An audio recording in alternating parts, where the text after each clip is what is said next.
What is going on, everybody? It's you, it's me, it's us. We're here for another fantastically wonderful weekly live stream. We've got Final Fantasy spoilers for you today, so bear with me while we do a lot of talking and looking at sweet Final Fantasy cards. There's been a lot spoiled. We're not going to go over any of the Commander stuff because they spoiled like the whole Commander set way early, so we're not going to go over Commander stuff, just standard stuff. It shouldn't take too long. The set's looking interesting. I don't know if it's powerful enough to make a huge impact in standard, but it's definitely looking cool. Being somebody who loves Final Fantasy, I'm really excited about the new cards. It's really cool. Final Fantasy X is my favorite Final Fantasy game of all time. For any of you who don't know that, now you know. I would say 13 is probably my next favorite in the list. What's up, Obsidian? Welcome to the stream. Yeah, they really did. I agree. They definitely nailed the flavor. I'm impressed with the artwork, how it still feels magic, but it's, you know, you can really still tell obviously who the characters are. So I'm impressed. I think the set looks really fun. I wouldn't say it's very high power level yet, but there's still a lot to be spoiled, and there's some cards that are like nuts. So we're gonna get into those spoilers. Then I've got lots and lots of cool, awesome brews to play for you guys. We're in Mythic now. If you haven't seen me get to Mythic with my last deck, I managed to get there with an Abzan deck, and it was a pretty sweet watch. So if you haven't seen that yet, that video is up, my most recent upload, so you can check that out.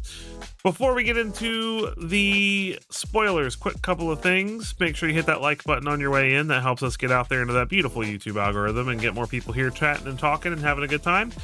Secondly, Sev Squad Discord. If you're interested in joining my Discord and being a part of my community and being able to speak to me more directly, chat with me about decks, all kinds of fun stuff like that, link in the description for that. What's up, Smiley? Welcome, Sev Squad royalty in the house.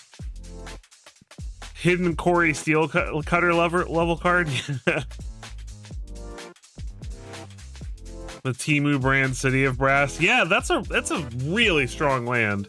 I'm actually weirdly excited for Yuna, the 5. We'll get to her eventually. Yuna's card's really cool, in my opinion. So, but yeah, so Sub Squad Discord in the link. If you want to join, make sure you click that. Join. Cool stuff happens there, and you'll be cool if you join. So, let's get into it. All right, we're going to start from the top and work our way down. So first on the list, we have Summon Esperama. You'll have to forgive me. I have not played all of these games, so I may be pronouncing some of these completely incorrectly. So please don't take it as a personal affront if you are a lover of these games and I am mispronouncing things. The promo commander... Oh, emotional damage for real. Yeah. Oh, Final Fantasy X really gets you in the heart, man. That's got to be one of the most beautiful but heartbreaking stories in the franchise. Like, why don't we have a movie about that, right? Like, can we get a Final Fantasy X movie? Like, let's get Wizards on that. Yes, I saw the farewell artwork, as well as the forget what card it was, but the artwork of them in the pool, and then there's the beautiful Ristic study artwork. Yeah, so anyway, forgive me for any mispronunciations. So Summon Esperama, 4 mana. So this is the first of the cool they're saga creatures. So this is a creature with saga chapters. The first chapter is Judgment Bolt. This creature deals damage equal to the number of non-creature, non-land cards in your graveyard to target creature and opponent control. So that's actually pretty decent. Yeah, I agree that the job select is like Mirrodin. It is pretty cool. I think the 4 Mirrodin cards are going to play really nicely with whatever equipment that comes out of this set. So the first one basically burns something equal to the number of non-creature, non-land cards in your graveyard. So sort of like a descend mechanic. That's pretty strong if you can reasonably get a decent amount of things in your yard. I'd say you'd probably have to, for this being a 3/3, you'd probably need at least 3 to 4 cards for this to be good. And then the second and third chapter are wizards you control get +1/+0 until end of turn. So a pretty sweet card. It's kind of cool to see like a wizard tribal kind of thing. No, it's not Flame Tongue Kavu. You're right. So nothing crazy. We've got it looks like a cycle of tapped common dual land towns. So this is the Boros one, Rabanastre Royal City. We have Warrior Sword, which is just a common with Job Select. Job Select is a new ability on some of the equipment in this set that basically works like for Mirrodin, where it creates a 1/1 colorless hero token and then equips itself to it. So this is going to give it +3/+2 and a warrior in addition to its other types. So basically it makes for 4 mana a 4/3 warrior and it has equip 5. So what's up, T-Gat? It does seem ridiculous. There's some really, really cool cards in this set. My worry is just that it's not going to be able to make enough of an impact with how aggressive Standard is right now. But there's some really cool stuff. We got Samurai's Katana. Sorry, I'm having to make sure I'm scrolling down the right amount here.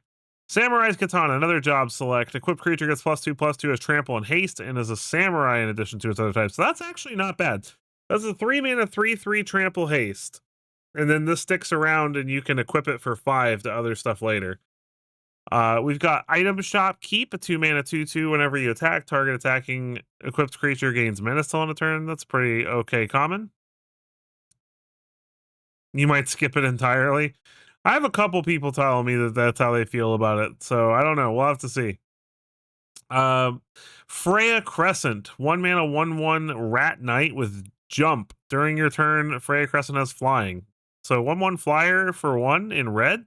It's kind of interesting. And you can tap it to add a red mana, but only spend it to cast equipment or activate equip abilities. It's a very interesting card. I'll give them that. We have Undercity Diar Rat. Looks like there's a little rat theme going on here. 2 mana 2/2 with Rat Tail. When this creature dies, create a treasure token. Pretty simple there. Shinra Reinforcements, 3 mana 2/3. When this creature enters, mill 3 and gain 3. It's actually not the worst common. Like, it could actually provide some value in a Graveyard Matters deck. We'll have to see. Shambling Seath, 3 mana 3/3 enters tapped. Whenever you cast a non-creature spell, you can pay a black to return it from your graveyard to your hand. Seems pretty terrible. 4 mana common, destroy target creature, you gain 2 life. This is all mostly draft chaff that I'm seeing here. Evil Reawakened, 5 mana for a return target creature card from your graveyard to the battlefield, 2 +1/+1 counters on it. Nothing too crazy there. 3 mana, Albed Salvagers, 3 mana 2/3. When this creature or another creature artifact you control dies, target opponent loses 1 life and you gain 1 life. Effects like this are always sought after. Aristocrat strategies are always going to be fun, so this will probably find a home in some kind of aristocrat strategy. We've got Summon Leviathan, 6 mana 6/6 creature saga with Ward 2. So at least it has some kind of protection, right? So this is actually a pretty sweet one. The first chapter is return each creature that isn't a Kraken, Leviathan, Merfolk, Octopus, or Serpent to its owner's hand. So you get a 6 mana 6/6 that bounces everything your opponent controls a lot of the time. And it has Ward 2. And then the second and third chapter, until end of turn, whenever a Kraken, Leviathan, Merfolk, Octopus, or Serpent attacks, draw a card. So if it sticks around for a turn, it draws you cards. I think it's actually pretty cool. I think this will be a fun control finisher.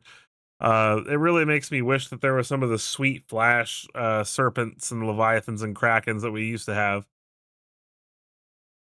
We have Sahagin, 2 mana 1/3. Whenever you cast a non-creature spell, if at least 4 mana was spent to cast it, put a +1/+1 counter on this creature and it can't be blocked this turn. That's an interesting card. I don't think it's going to see play, but kind of cool. Retrieve the Esper, 4 mana to create a 3/3 blue robot warrior artifact creature token. And if the spell is cast from your graveyard, it gets 2 counters and it has flashback of 6. Nothing crazy there. We've got Dreams of Lagona. Now, this one's actually pretty good, I think, for a common. So 2 mana instant, surveil 1, draw a card. Nothing super crazy. It's 2 mana because you can flash it back, I think. So just having that extra ability to flash it back later is kind of sweet. Fate of the Sun Cyst. 4 mana for an instant. This spell costs 2 less to cast if it targets a tapped creature. So at best, this is a 3 mana destroy target tapped creature, which isn't that great. Destroy target non-land permanent. So very good draft card, not so good in standard. Coeurl. 2 mana, 2/2 with pay 2 tap target non-enchantment creature. Don't think that's making it in any cat tribal decks anytime soon. We've got Cloudbound Mughle, 5 mana for a 2/3. When this creature enters, put a +1/+1 counter on target creature, and it has plane cycling 2. Don't think you can get a whole lot more terrible than that. I promise the cards get better than this as we go, but some of the commons and uncommons in this set are kind of bad.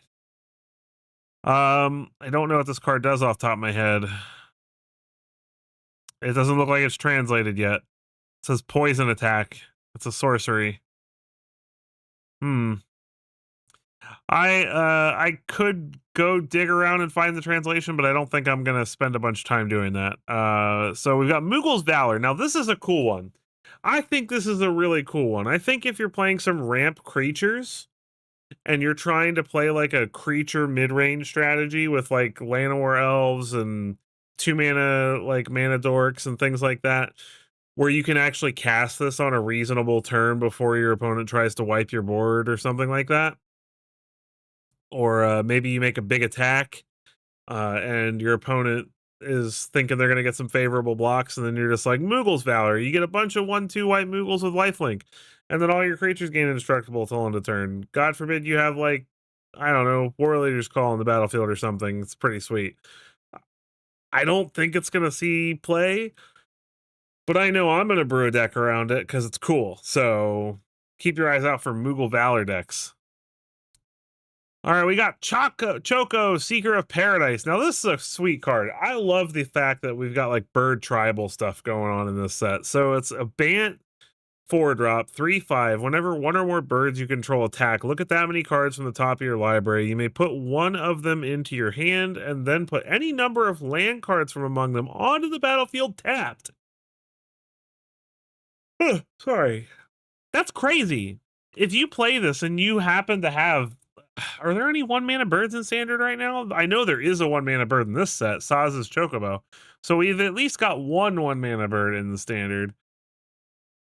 So if you have 3 birds on the field when you play this, which is not unreasonable, there are a lot more birds in standard than you think, especially in these colors. You get to look at the top 3 cards of your library. You get to put one of them into your hand, and then any other ones that are lands, you get. Oh, and Healer Sock. You're right. Yeah, and the landfall ability, like, they're gonna be cool. I watch us get like a legit bird deck out of this set of all things. That would be hilarious. And then it has landfall. Whenever a land you control enters, Choco gets +1/+0 till end of turn. So he doesn't get any bonuses from the first attack, but then everything after that, he gets buffed. That's a really good attack trigger, and he's got a good body for 4 mana. He's a 3/5. Like, what? They should have gave him haste, right? Right? Like, he should have haste. Castrol, actually, see play, yeah. Castrol's a cool one. And he is in the colors. And we could blink Choco to protect it, things like that. It could be fun. So these are all cards that are going to be in the bonus sheet. So we've got Nature's Claim, we've got Shadowbringers, we've got Rhystic Study here, which look at that beautiful, beautiful Final Fantasy X art there. Got Cloud here. Vincent Valentine is the next regular standard card here. We'll go ahead and look at him like this because there's a flip version of him. So 4 mana 2/2. Whenever a creature an opponent controls dies, put a number of +1/+1 counters on Vincent Valentine equal to that creature's power. And then whenever Vincent attacks, you may transform it. And then he turns into this crazy thing. 3/2 trample lifelink, and then when it dies, he comes back, flipped it back over, tapped. I think this is kind of interesting. If you can play this in a situation where you have some really favorable attacks or something like that, and you can force your opponent to block in some way. Like maybe you get a on damage. Yeah, I don't see him seeing play either, but I'm trying to think of a way to break him in my brain because he's just really cool. There's a lot of cards like that in this set so far that have really neat flavor and really cool card design, but I don't know if they're strong enough to make a splash in standard. So this Tifa here, I want to say that Squall also. I could be wrong. Is it? What's the normal set? Well, these don't have the normal set thing on them. I know Tifa is in the regular set. This is the fancy art for her. 2 mana, 1/2 trample, landfall. Whenever land control you control enters, double Tifa Lockhart's power until end of turn. This card actually enables a pretty sweet turn 3 combo kill with Titanic Growth and any Fabled Passage or sacrifice land that brings a land in tap, whatever. So it's pretty sweet. You play her on turn 2, then turn 3 you make her a 5/6 with Titanic Growth and then double landfall, and it's 20 damage. It's not even that unreasonable to do it on a later turn when you can like get other lands into play with other mechanics and things like that. I think she's actually pretty sweet. This set is like a dream for Joda humans. There are so many legendary humans in this set. Like, I'm not going to know what to do with myself trying to build a new Joda humans deck before Joda rotates. So you're probably going to see like 3 Joda humans videos during this set's tenure before he rotates, because this is a lot of new legendary humans. I don't know if Squall's in the set or not.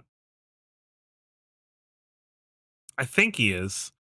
4 mana, Orzhov 3/4, rough to vibe. Whenever a creature you control attacks alone, it gains double strike until end of turn. And then whenever Squall deals combat damage to a player, return target permanent card with mana value 3 or less from your graveyard to the battlefield. That seems pretty sweet. Nothing crazy, but it's a pretty cool ability. It gives, something like he goes perfectly in Joda humans because you get to attack with your 3-drop, and your 3-drop has double strike now. And then later on, you follow him up with Joda, and then he can attack and gets another thing back from your graveyard. Super cool, interesting card. Probably not making any waves in competitive standard though. Deadly Embrace, 5 mana. This is a rare sorcery. Destroy target creature an opponent controls, then draw a card for each creature that died this turn. I don't know how good that is. Maybe it's okay. Maybe it draws you a lot of cards. Like you make an attack and your opponent blocks what they want to block, and a bunch of stuff dies, and then you Deadly Embrace the one thing they wanted to keep alive really badly, and then you draw a bunch of cards. Maybe. Judgment Bolt, 4 mana instant. Judgment Bolt deals 5 damage to target creature and X damage to that creature's controller, where X is the number of equipment you control. This might actually be okay in an equipment deck. I mean, you could potentially dome your opponent for a lot and get something out of the way. So we'll see. Rosa, Resolute White Mage, 4 mana for a 2/3 with Reach. At the beginning of combat on your turn, put a +1/+1 counter on a target creature you control. It gains lifelink until end of turn. I compare this to something like Halana Elena Partners. It's got the same stat line and mana cost, right? Except for obviously Halana Elena is Gruul and Rosa is just white, which means she's easier to cast, but she also has Reach. She does not have First Strike, and she only puts 1 counter on something, but she gives it lifelink until end of turn. So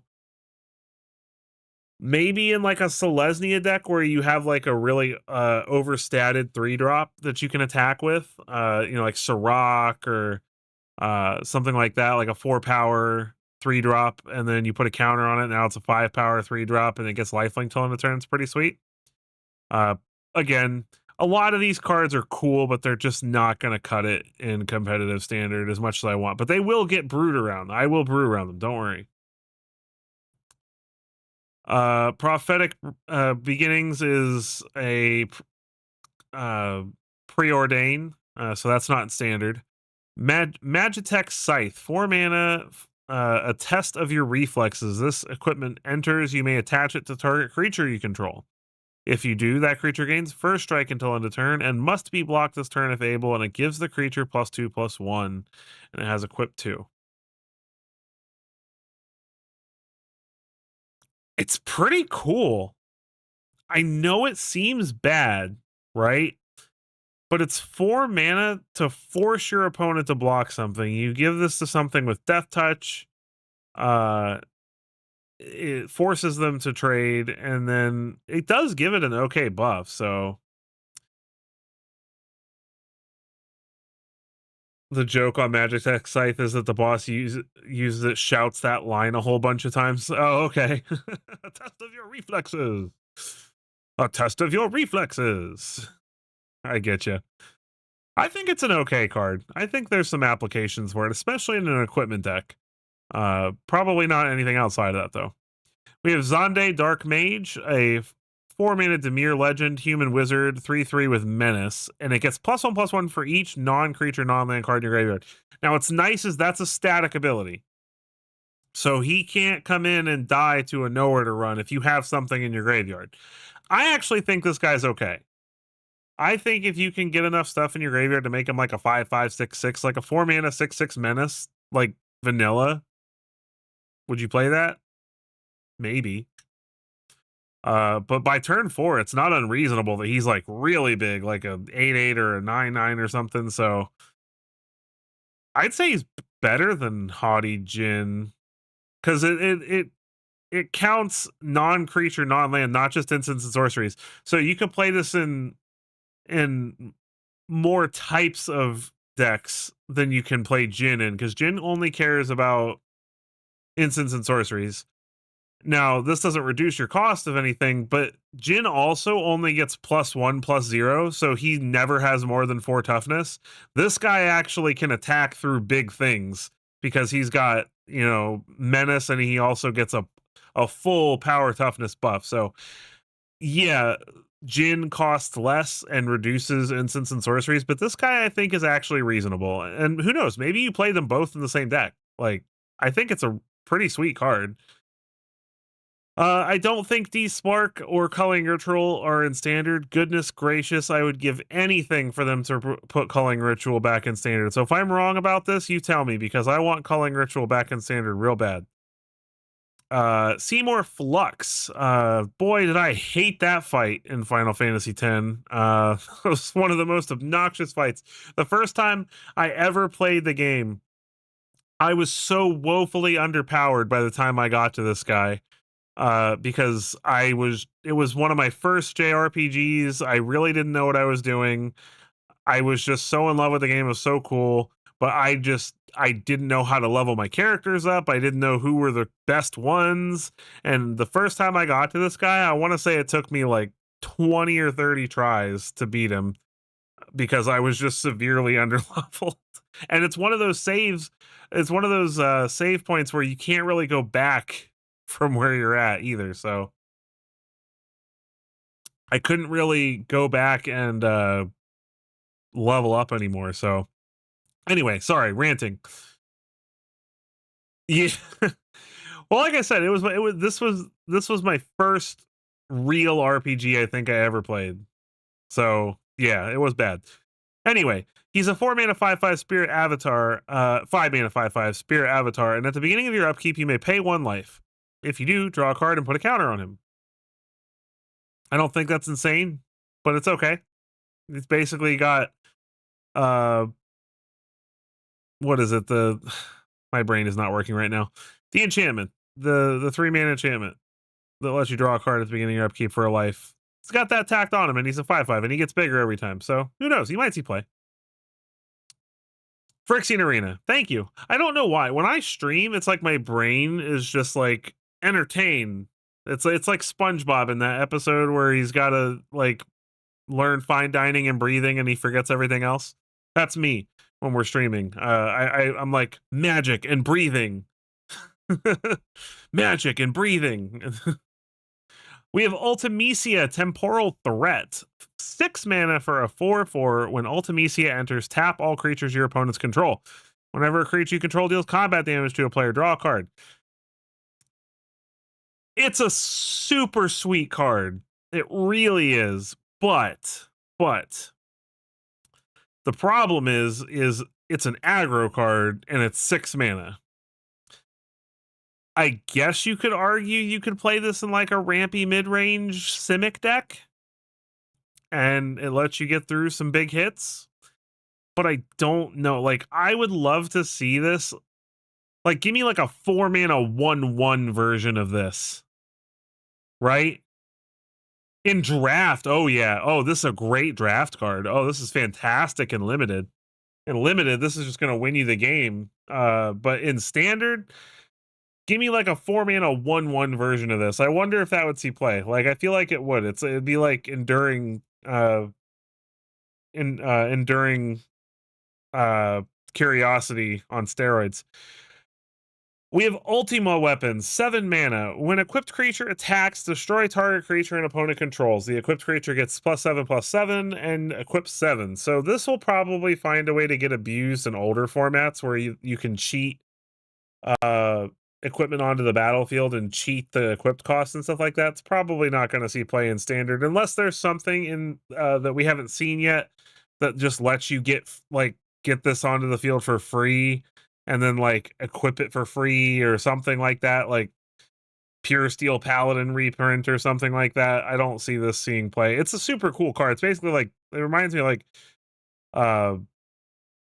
no, it's not Dark Steel Armor. That just gives indestructible. There's some kind of 6 mana like +5/+5 equipment that destroys something whenever you attack. We have Lightning, Security Sergeant. I love Lightning. 13 was another one of my favorite games.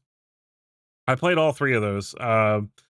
So we've got a 3 mana 2/3 menace. Whenever Lightning deals combat damage to a player, exile the top card of your library, and you can play that card for as long as you control Lightning. So it's sort of like a little upgrade to the play until end of turn effect.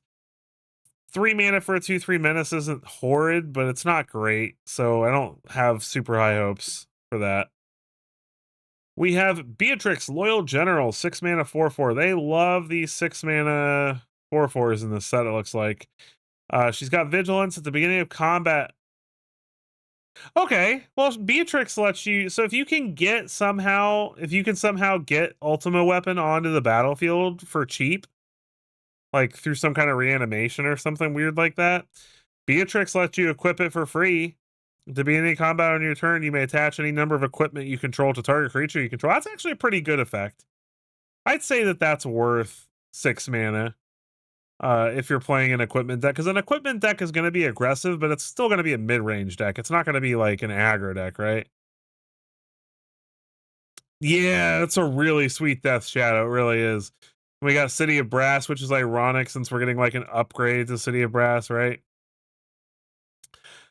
The way that they have these right now is stressing me out. I'm not going to lie, because some of these I know are standard legal and some of them aren't. Ultima, I think, is standard legal. I don't know how I feel about it. I love it because it just wipes Corey off the map. Like Corey Steelcutter's like, oh no, all my Corey Steelcutters and all my creatures are gone.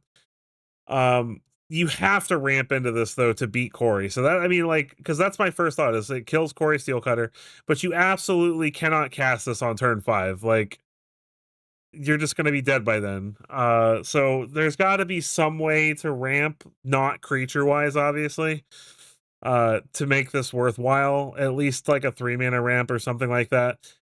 Can't be an artifact. It has to be sorcery or something. I don't know. I feel like this might be a little too slow. I also think the end the turn on a sorcery is just really weird because like you're forcing your own turn to end. You know, usually the end the turn clause is good because you're doing it during your opponent's turn. So yeah, you get to wipe this should be 4 mana. It really should. Considering you're not allowed to do anything else for the rest of the turn, like if you're casting this in a situation where you have enough mana to do something extra, you know, is that how that works? I don't think I've ever had to think about it that way. Destroy all artifacts and creatures, end the turn. Okay, I get it. Okay. Okay, so it's basically Sunfall 2.0. Oh. You get to have the creatures in the graveyard, but you lose all the death triggers. Okay, now I don't like it. Sunfall, I hate Sunfall because it makes playing anything that dies and has death triggers bad. This does the same thing. Although, I guess it's not as bad because you still get to have them go to the graveyard. It's a good card. It's just, I wish it was a mana cheaper. But that is pretty cool. Thanks, Matt. I appreciate you pointing that out because I didn't understand when I read this card. I'm like, why are we ending the turn during our turn? That feels like a downside. And for 5 mana, there should be an upside, not a downside. So I guess that is the upside, is that they don't get any death triggers. So thank you for that. Appreciate you, buddy. We have Aerith Gainsborough. I think this one is also in standard. 3 mana 2/2 lifelink. Whenever you gain life, put a +1/+1 counter on Gainsborough. Well, I'm glad you pointed it out to me. So at least I don't feel alone not getting it right away. So she gets a counter anytime you gain life. So it's Heliod, but not indestructible. And then whenever she dies, you get to put X +1/+1 counters on each legendary creature you control, where X is the number of +1/+1 counters on Aerith. Hello, Joda. This is like Joda's best friend. Like, what? I love it. Yeah, for real. Like, this whole set is all Joda, man. I thought I saw somebody mention that they printed wastes in this set. Is that true? I haven't actually seen them yet, but I think I'm getting ahead. No, because this is not standard. So moving on to Ultima Origin of Oblivion. We have a colorless mana doubler. So whenever you tap a land for colorless, add an additional colorless. So this is going to make Pain lands super good. I think they printed wastes in this set. I want to say, I could be wrong. Let me Google it real quick.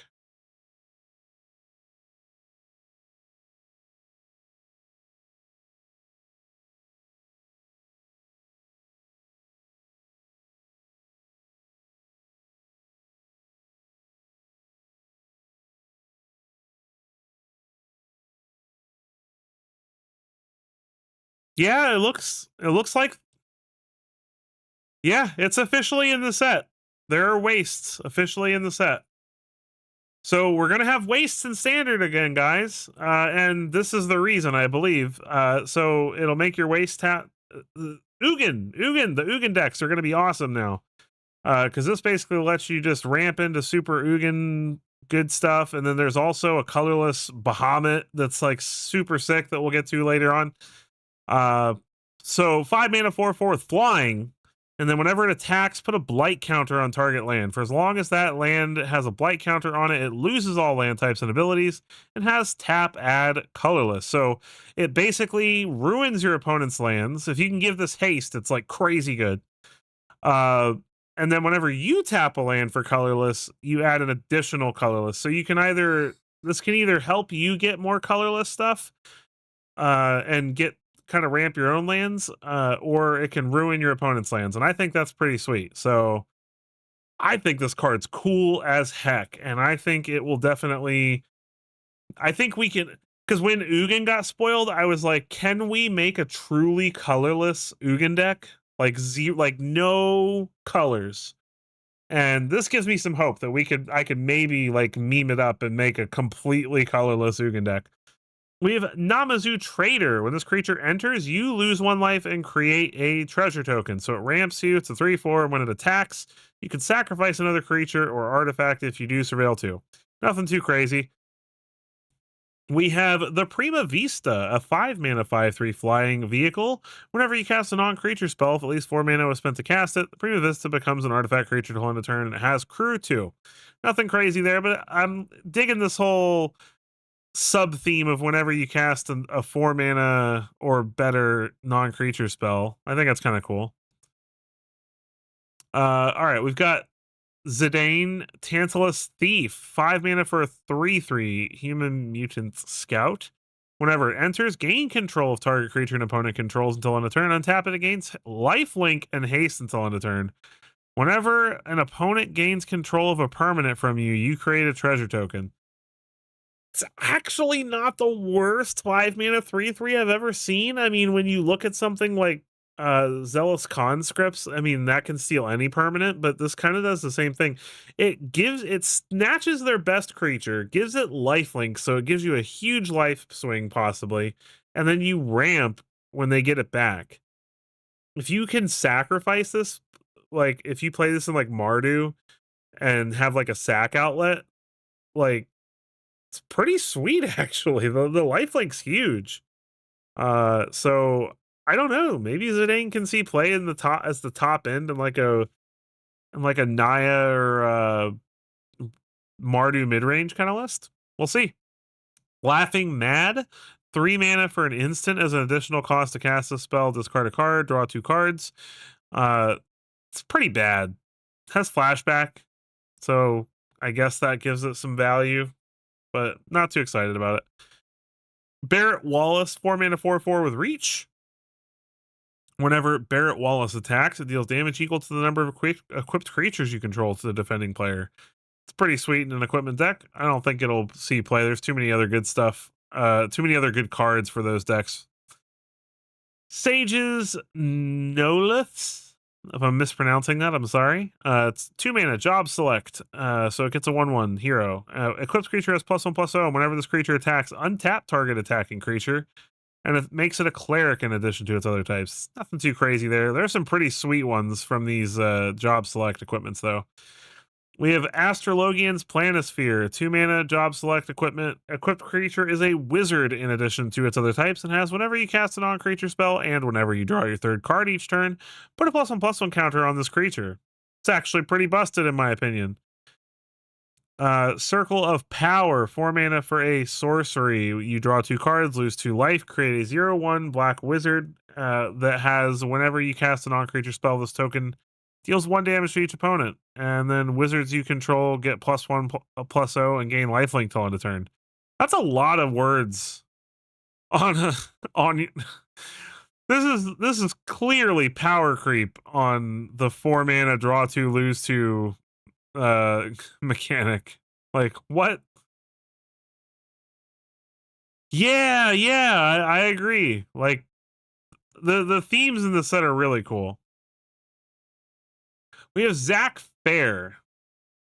This is a pretty sweet one in my opinion for an uncommon. So it's a 1 mana 0/1. It enters with a +1/+1 counter, so it's a 1/2. You can pay 1 mana to sacrifice it. Target creature you control gains indestructible until end of turn. Put Zach Fair's counters on that creature and attach an equipment that was attached to him to that creature. It's actually a pretty cool design. I'm sure there's got to be a way to abuse this guy in standard. It's very sweet in my opinion. Give me a second here. Boy, oh boy, a lot of talking. Okay, so Hermes is in the commander set. White Auracite, 4 mana for an Oblivion ring that can tap for a mana. Pretty cool. Phoenix Down. I actually really like this one. So 1 mana for an artifact, and then you can pay 2 mana and tap it, exile it, and either return a creature with mana value 4 or less from your graveyard to the battlefield tapped, or exile target skeleton, spirit, or zombie. Pretty freaking cool. I also really love that they're playing on the theme that you can use Phoenix Down on a zombie in the game to kill it. Like that's pretty funny. So commander card. There's a lot of commander cards, so we're gonna skip through most of these. Commander. They revealed like all the commander cards. Oh wait, there's one not commander card here. Valkyrie aerial unit. This card's stupid. We've got 2 really good affinity for artifacts flyers in standard now. So we've got the 5 mana one that costs 1 blue if you have 4 artifacts. Now there's this. So it's affinity for artifacts, 5/4 flyer, and when this creature enters, Surveil 2. What? This creature's ridiculous. It's a 2 mana 5/4 flyer that surveils 2. Like, as long as you can get your affinity up, which shouldn't be that hard. It's really good. All right, we've got Matoya, Archon Elder, 3 mana for a 1/4. Whenever you scry or surveil, draw a card. I actually really like that. I mean, it dies to cut down, but that's a pretty sweet effect. Like, oh, surveil land, cool, draw a card. Scry land, draw a card. Opt, draw a card, draw a card. Like, seems pretty good to me. We've got Ishgar, the Holy Sea. So this is one of the first land adventures. So it's just a white land with a 5-mana adventure that says return up to 2 target artifact and or enchantment cards from your graveyard to your hand. I wish the land wasn't tapped. I don't know if these will actually see play or not. They're rare. This is a rare land cycle. I'm trying to think about like the MDFC lands, because like those are really sweet because you could literally play extra spells in your deck as lands, and so it kind of like pseudo lowered your land count. And I feel like this is the same. I hate that it comes in tapped though. Like I feel like with the MDFCs, the good MDFCs, you had that like pay 3 life to come in untapped. I feel like there should be something like that for this. But it is definitely neat to be able to have lands in your deck that you don't have to like, oh, I top decked a land. Oh, sweet. There's an awesome sorcery attached to it. So I think they'll see play at least as like 1 or 2 ofs in decks that care about what they do. So like in this one, like if you've got lots of artifacts or enchantments, like maybe in like synthesizer or something, you can play this as a land, and then like late in the game you can be like, oh, give me back all my synthesizers that you destroyed. Like, we'll see.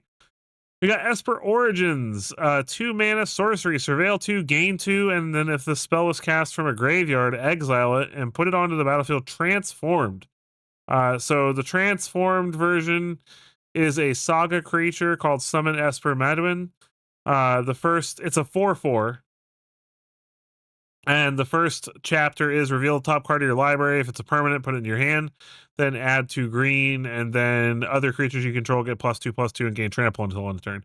This is pretty sweet because it has flashback. So like you just mill this into the graveyard, and then later on, you flash it back, and you get to surveil 2, gain 2, and then you get a 4/4 that lets you draw a card essentially. Sometimes pretty sweet, and it's good to cast like. The 2 mana version of this isn't terrible. The life gain is relevant and the surveil is helpful, so it could see play. I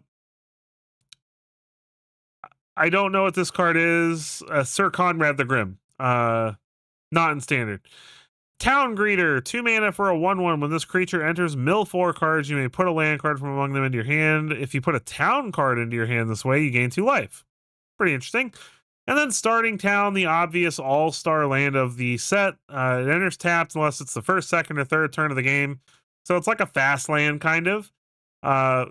So later in the game, it comes in tap, but it's a 5-color pain land. Like, that's freaking sick. That's freaking awesome. All right, so we've got Swamp. The best card in the set, Swamp. Just kidding. Zanarkand, Ancient Metropolis. Now this is interesting because obviously Final Fantasy X is my favorite, so Zanarkand, pretty cool to me. It is a green land, and then the Lasting Faith sorcery is 6 mana, create a 1/1 colorless hero, and put a counter on it for each land you control. This is probably, in my opinion, the best one. Like, top decking this in the late game is actually really sweet. Because if you've got 6 mana, it's at worst a 7/7. So I actually love this card. This has got to be the best adventure land, in my opinion. I would say that Jidor Aristocratic Capital is second. It's a blue land, and you pay 6 mana to mill half your opponent's library rounded down. So not bad at all. Milling half your opponent's library seems pretty sweet to me. We have Adventurers Inn. When the Slanter enters, gain 2 life, add colorless. This will be really sweet for colorless matters decks. Summon Bahamut. Now this one is ridiculous, and with the card next to this, which is one of the cards I'm most excited about in the set, it gets even worse. So 9 mana for a 9/9 flyer. I was so hoping that we would get a Bahamut card. Bahamut is my favorite Aeon. I love Bahamut. As soon as I got my hands on Bahamut in Final Fantasy X, I was like, that's my bro. That's my bro. Bahamut's my bro. He's so cool. So 9 mana for a 9/9. When it enters, destroy up to 1 target non-land permanent. So it blows something up. And then it does it again next turn. And then the 3rd turn, you draw 2 cards. And then on the 4th turn, it does Mega Flare. This creature deals damage equal to the total mana value of other permanents you control to each opponent. Holy crap. If you can proliferate this a few times in one turn and just... What? If you can get this on the battlefield and it lives for a turn, and on the following turn, you just have to find a way to proliferate it twice. And there's a lot of decent proliferate cards. You literally just jump straight to just kill your opponent. Boom, you're dead. Like, draw a card, proliferate. Let's play Icarmoon Gauntlet and proliferate again. Like, it's sweet. And then on top, so that, like, this is a super good reanimation target, like really good reanimation target, like really good. Right now, all the biggest reanimation targets we have usually provide card advantage, or they're hard to remove. We finally have a really good reanimation target that just straight up kills something, and that's pretty sweet.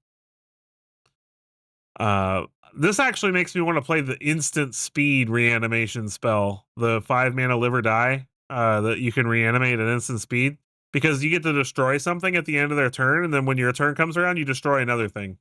So this will be really, really good in a deck like that. But Yuna, Hope of Spira, I'm really excited about this card. I think she's really good. A lot of people, I've posted this on Facebook and on Twitter and everything like that, which speaking of which, if you want to find my socials, I should probably link those in the description whenever I stream, shouldn't I?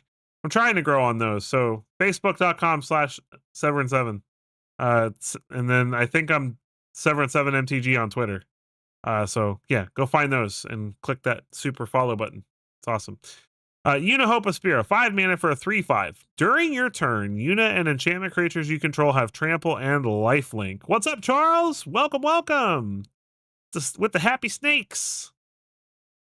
During your turn, Yuna and enchantment creatures you control have trample, lifelink, and ward 2. So she gives your summons, basically. But this is applicable in a lot more than just the summons. But summons, obviously, are what the theme is meant for. She protects all your stuff during your turn. What's sweet is that she also gets that ability. So she has ward 2. So when you play her, she protects herself with ward. She's not easy to kill, and she reanimates something. So at the beginning of your end step, return up to 1 target enchantment card from your graveyard to the battlefield with a finality counter on it. Bahamut is an enchantment creature. Oh, I milled Bahamut into my graveyard. Now I play Yuna. Oh, sweet. Free Bahamut. What? Boosh. Joda Final Fantasy? Heck yeah. I'm telling you, Joda, there's so many good creatures for Joda in the set. Joda's going to be balling. I'm going to make... okay. I'm just forewarning you guys. There's going to be a month where that's my goal. I'm just going to play Joda, like, and just get to, like, top 250 Mythic with Joda. It's going to happen. We'll see. Yuna's really cool, though. There's a lot of sweet stuff you can do with her other than just the summons. You could just get an Omniscience back. Because why not? Why not just get an Omniscience back? Like, it's only 1 more mana than Abuelo, right? You could get Dracogenesis back. You could get any number of other really expensive, crazy enchantments out of your graveyard. Like, there's so many cool things you can do with Yuna, and I think that she's really freaking sweet. Thank you, Smiley, for the 99-cent super. Appreciate that super sticker. Thank you so much. How you feel about all non-red cards? Oh, okay. Here, look at that red card. This thing's busted. This card right here, I'm telling you right now, this card's going to get banned or something. Because there's so many ways to abuse this. So it's a 3-mana 0/3. It has pay 0, add X mana in any combination of red or blue where X is VV Ornithier's power. Activate only during your turn and only once each turn. And then whenever you cast a non-creature spell, put a +1/+1 counter on VV Ornithier, and it deals 1 damage to each opponent. You play this, if it lives, for any reason, Monstrous Rage makes it 3, 4, 5 power creature, and then you get to add 5 mana. So just Monstrous Rage by itself makes it a 5 power creature essentially. No, sorry, 4. It's a 4 power creature. 4 power creature. So and then you can for free just add 4 mana to. It doesn't even say what you can spend it on. It's just what?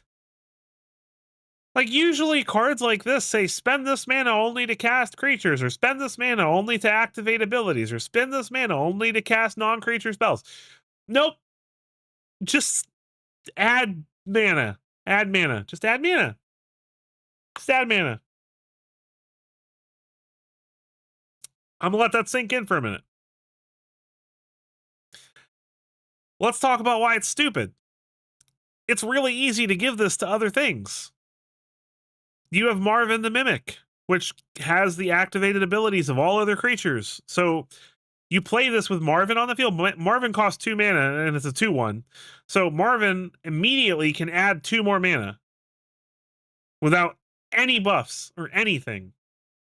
This also works well with Cauldron. You can start putting counters on things.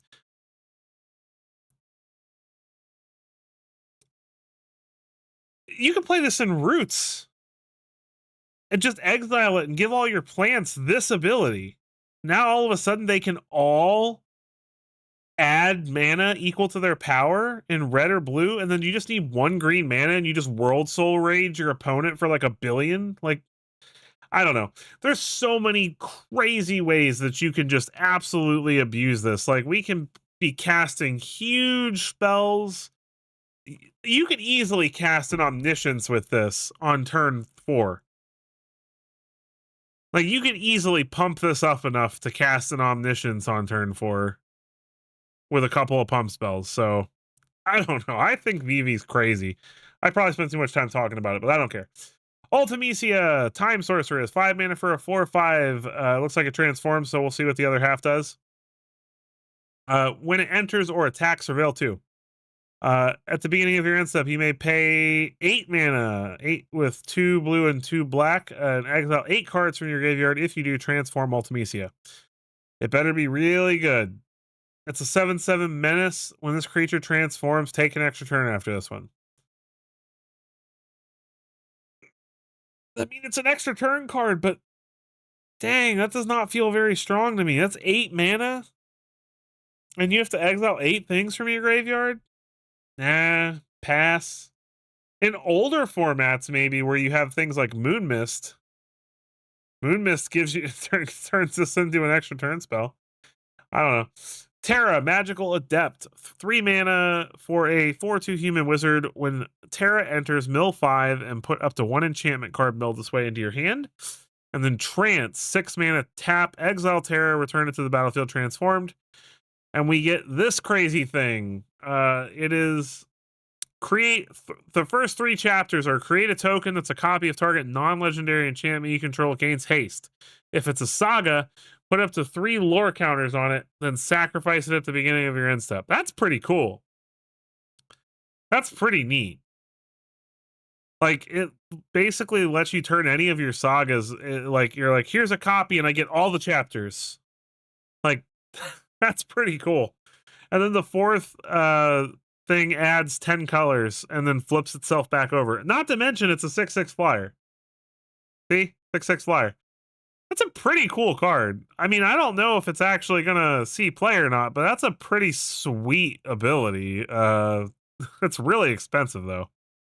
So I don't know. It's cool. We've got Squall, which we already covered that card earlier. We have Shantato, Tactician Magician. 3 mana, 0/4. Whenever you cast a non-creature spell. I've been appreciating Gruul lately. Usually my go-to is Boros, but I've had terrible luck with it. Gruul is really good right now. I'll admit it. Like, Gruul's really strong right now. I've got a Nihilist I'm going to play for you guys later. It's probably not as cool as Gruul, but Gruul's really good. Maybe we'll brew a Gruul deck up. Boros is pretty sweet right now, too, though. Boros Auras is stupid. I hate playing that deck. Anyway, whenever you cast a non-creature spell, Shantato gets +X/+0 until end of turn, where X is the amount of mana spent to cast that spell. If X is 4 or more, draw a card. It's pretty cool. I don't think it's anything crazy, though.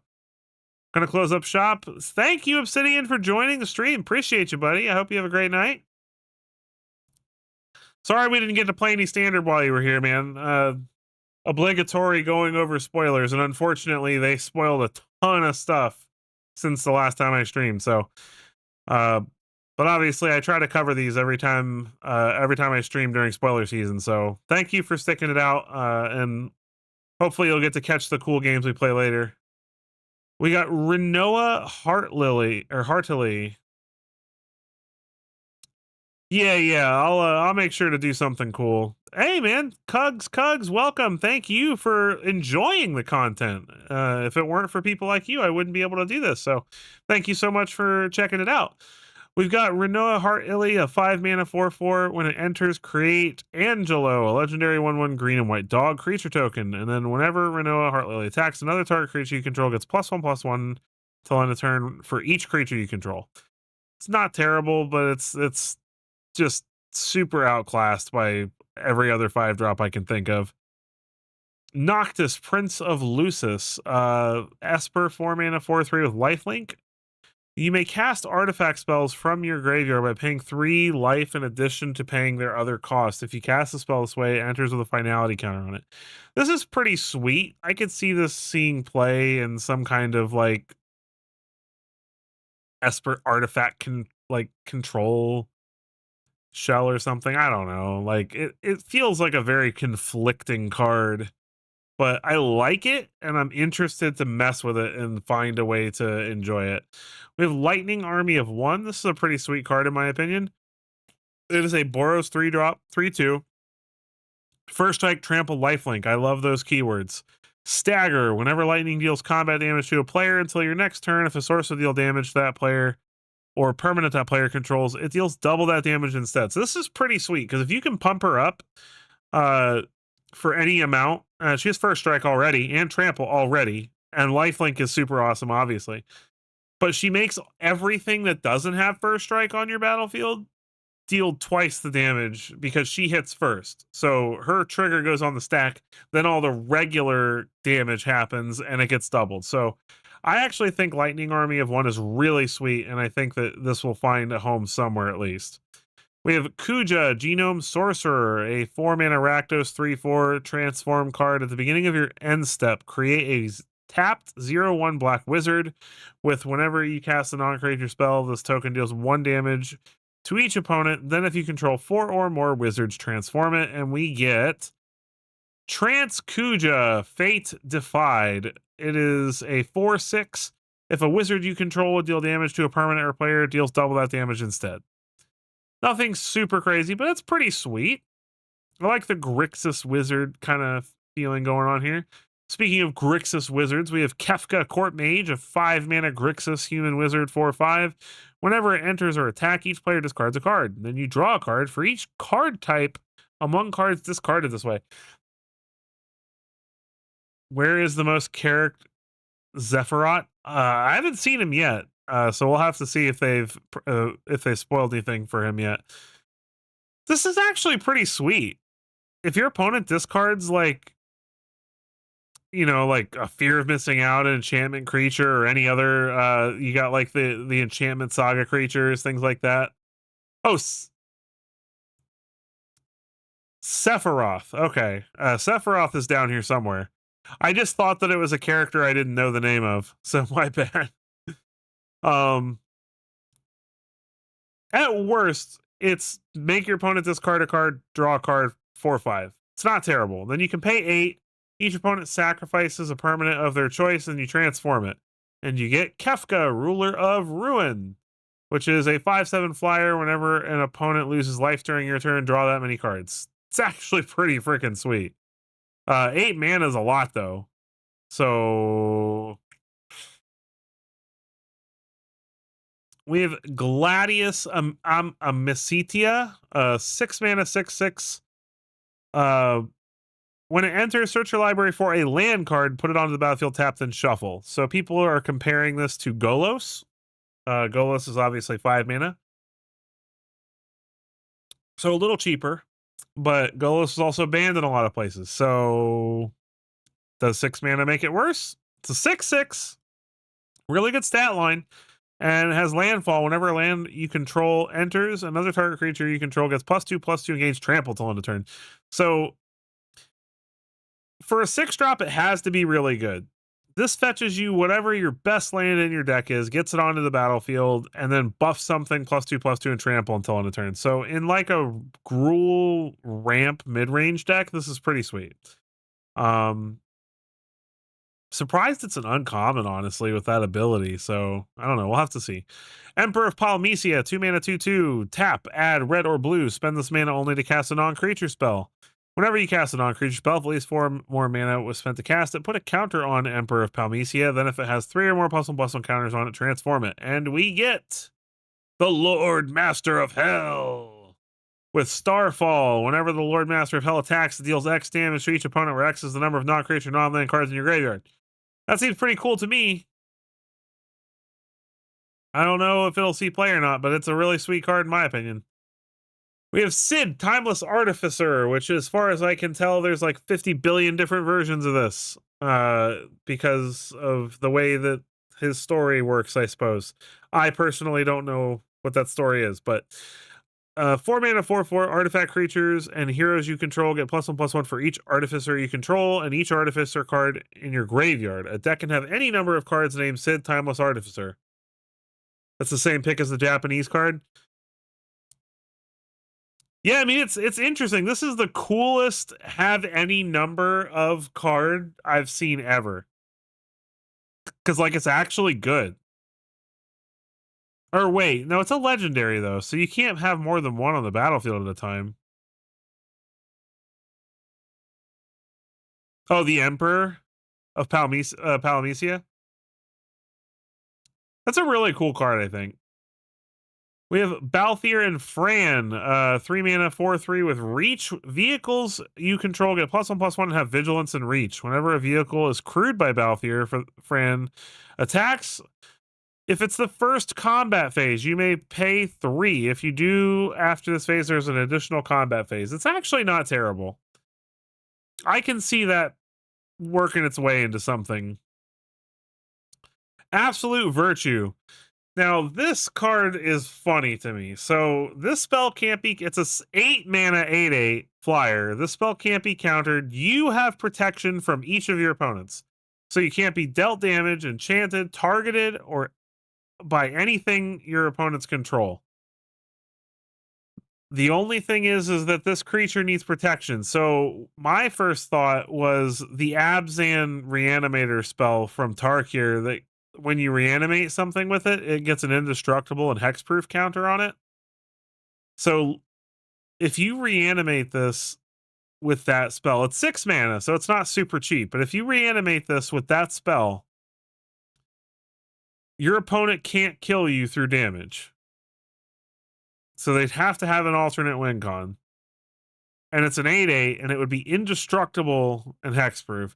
So they would... The only thing that they could do is... They'd have to have an edict. If they don't have an edict, then this is forever with that spell. So I plan on building a deck that reanimates this with that 6 mana sorcery and just sits there and lets the opponent not be able to do anything forever. All right, we've got Vanille, Cheerful to See, 4 mana, 3/2. When Vanille enters, mill 2 cards, then return a permanent card from your graveyard to your hand. At the beginning of your first main phase, if you both own and control Vanille and a creature named Fang, Fearless to See, you may pay 5. If you do, exile them and meld them together. So we have another meld card. Looks like the meld. It's not going to show me on this. We just get the top half of the art here. So we'll see what the meld does when we find the other card. Traveling Chocobo. This is like the chase card of the set, I think. 3 mana for a 3/2. You may look at the top card of your library anytime. You may play lands and cast bird spells from the top of your library. And if a land or bird you control would enter the battlefield and cause a triggered ability of a permanent you control to trigger, that ability triggers an additional time. That's insane. It's a 3 mana Panharmonicon bird. It's awesome. I love this card so much, and I will find a way to break it. Tifa Lockhart. We've been over Tifa. Summoner's Grimoire. Job select. The crypt creature is a shaman in addition to its other types, and has whenever this creature attacks, you may put a creature card from your hand onto the battlefield. If that card is an enchantment, it enters tapped and attacking. What? If you can give this haste, you play this in like Teamer, where you play the Teamer Siege, and then you play this, the creature comes in, gets +1/+0 in haste, attacks. I'll throw Bahamut onto the battlefield, tapped and attacking. Thank you very much. Like, this card's stupid. I love it. We have Summon Fenrir, 3 mana, 3/2, enchantment Saga Wolf. It has Crescent Fang, search your library for a basic land, put it on the battlefield, tapped. So it's a 3 mana, 3/2 that ramps you a land. That's actually pretty sweet. And then if it survives, when you next cast a creature spell this turn, it enters with an additional +1/+1 counter on it. And then the final one is draw a card if you control the creature with the highest power or tied for the greatest power. I think it's actually a pretty cool card. A Realm Reborn. Now this card makes me giggle. 6 mana enchantment. Other permanents you control have tap, add 1 mana of any color. So this means all your enchantments, your planeswalkers, your map tokens, your creatures, whatever. It all taps for mana. So I'm sure there's got to be a way to absolutely abuse this and just like cast huge Genesis waves or something. So this is pretty funny. I look forward to trying to break that card too. We have Commune with Beavers. 1 mana, sorcery. Look at the top 3 cards of your library. You may reveal an artifact or creature or land from among them and put it into your hand. Put the rest on the bottom in any order. Not terrible for 1 mana. Jank food deck, absolutely. We have Bartz and Boko. 5 mana, 4/3. Human bird. Affinity for birds. When Bartz and Boko enters, each other bird you control deals damage equal to its power to target creature an opponent controls. What? These bird cards are nuts, dude. Bird tribal, man. It's going to be a thing, I'm telling you. This is really good. It's like potentially a 2 mana 4/3 that blows up something of your opponent's. That's really good. Zeldinkt, we saw this card before. It was a pretty early preview, but it's basically a 2 mana 0/3. He gets +1/+1/+0 for each land you control, and you can play extra lands on each of your turns, but you have to bounce 1 at the beginning of your end step. Nothing too crazy there. Gilgamesh. Now this card. This is the card that makes me think that Ultimia weapon might maybe be good enough, because it's a 6 mana 6/6. You have to have a way to give it haste or it's bad, in my opinion. When it enters or attacks, look at the top 6 cards of your library. You may put any number of equipment cards from among them onto the battlefield and put the rest on the bottom. When you put 1 or more equipment onto the battlefield this way, you may attach 1 of them to a samurai you control. So if you can give this haste, you can attack and look at the top 12 cards of your library, put all the equipment onto the battlefield, and then attach 2 of them to him.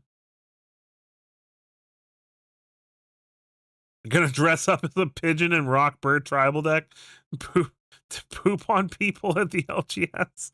Have fun with that. People, that's definitely a fun idea. I hope you have fun. I think Gilgamesh is a super cool build around. Like, you find a way to give this guy haste and you just like alpha your opponent. Like, he's super cool. Furion, Wild Rose Warrior. This is one of the cards that gives me hope that this is probably the most realistic payoff for the equipment deck. 3 mana 3/3. Equipped creatures you control have haste. That's always sweet. Whenever a non, especially because this is a way to give Gilgamesh haste. Because if you have this on the battlefield already, Gilgamesh's trigger happens. You get equipments. All the job select equipments you get, those creatures are going to get haste, and then you slap something onto Gilgamesh. Now he's an equipped creature, he gets haste. So Furion and then Gilgamesh later on, super cool combo. Whenever a non-token equipment you control enters, create a token that's a copy of it, except it has this equipment's equip abilities cost 2 less to activate, and sacrifice it at the beginning. I'm telling you right now, if you can play Furion, keep Furion alive, and then play Gilgamesh later on in the game, like, how do you lose? Like, that's an insane turn, because you're making token copies of all the equipment you get. They all have haste. It's stupid. Fire Magic. I agree. I think Fire Magic's a cool card. 1 mana, instant. Tiered. Pay 0. 1 damage to each creature. We already know that 1 mana, deal 1 damage to everything is not terrible. Instant speed, even better. Fyra. I also do really love the Fyra, Fyraga, Blizzard, Blizzara, Blizzaga, all that stuff. I love that so much.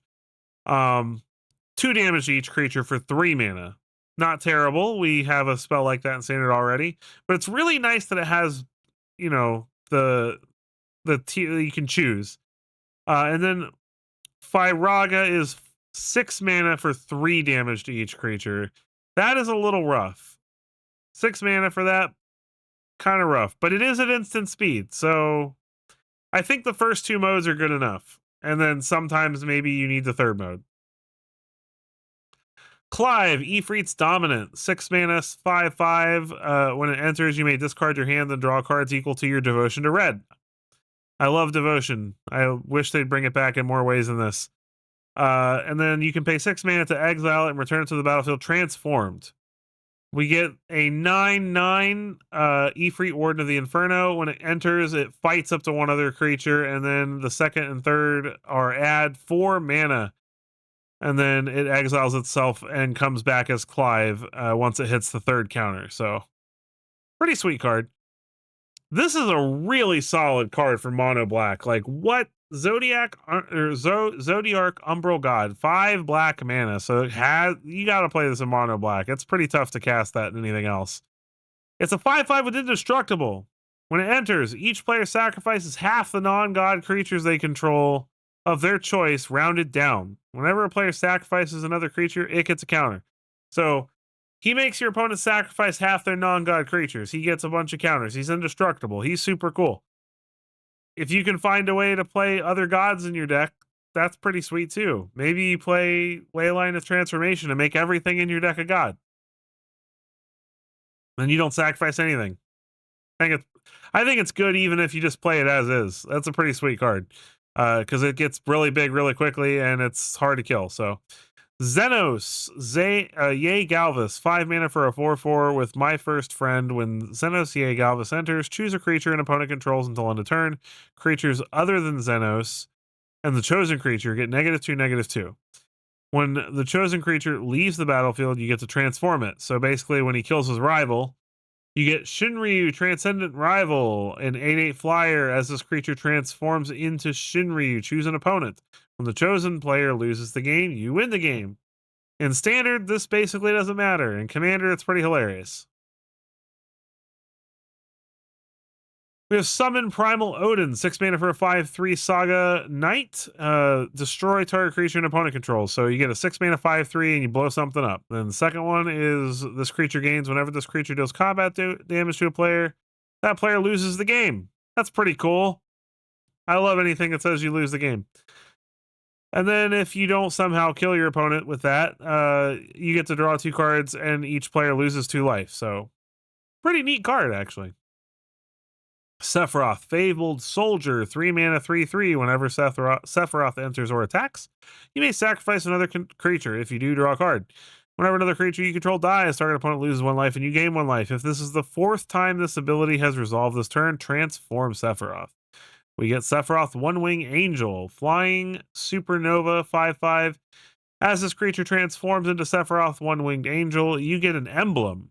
When a creature dies, target opponent loses 1 life and you gain 1 life. So this is Uninteractable. An emblem is something that your opponent cannot interact with. And I think this is the first time we've ever had an emblem come from something that wasn't a planeswalker.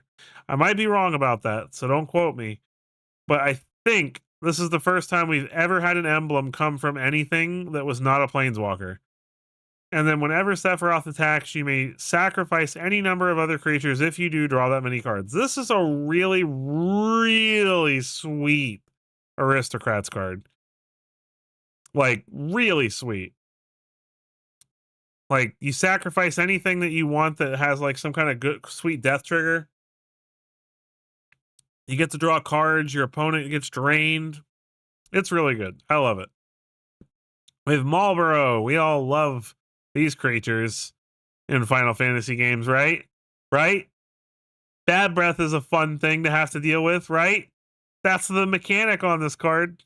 Is it as bad as it is in the game? We'll see. When this creature enters, each opponent discards a card, loses 2 life, and exiles the top 3 cards of their library. It'll be a good card in limited. 6 mana 4/4 is not too great. Has swamp cycling though. That's pretty cool. Kane, Traitorous Dragoon, a 3 mana 2/4 with jump. During your turn, Kane has flying. Whenever Kane deals combat damage to a player, that player gains control of Kane.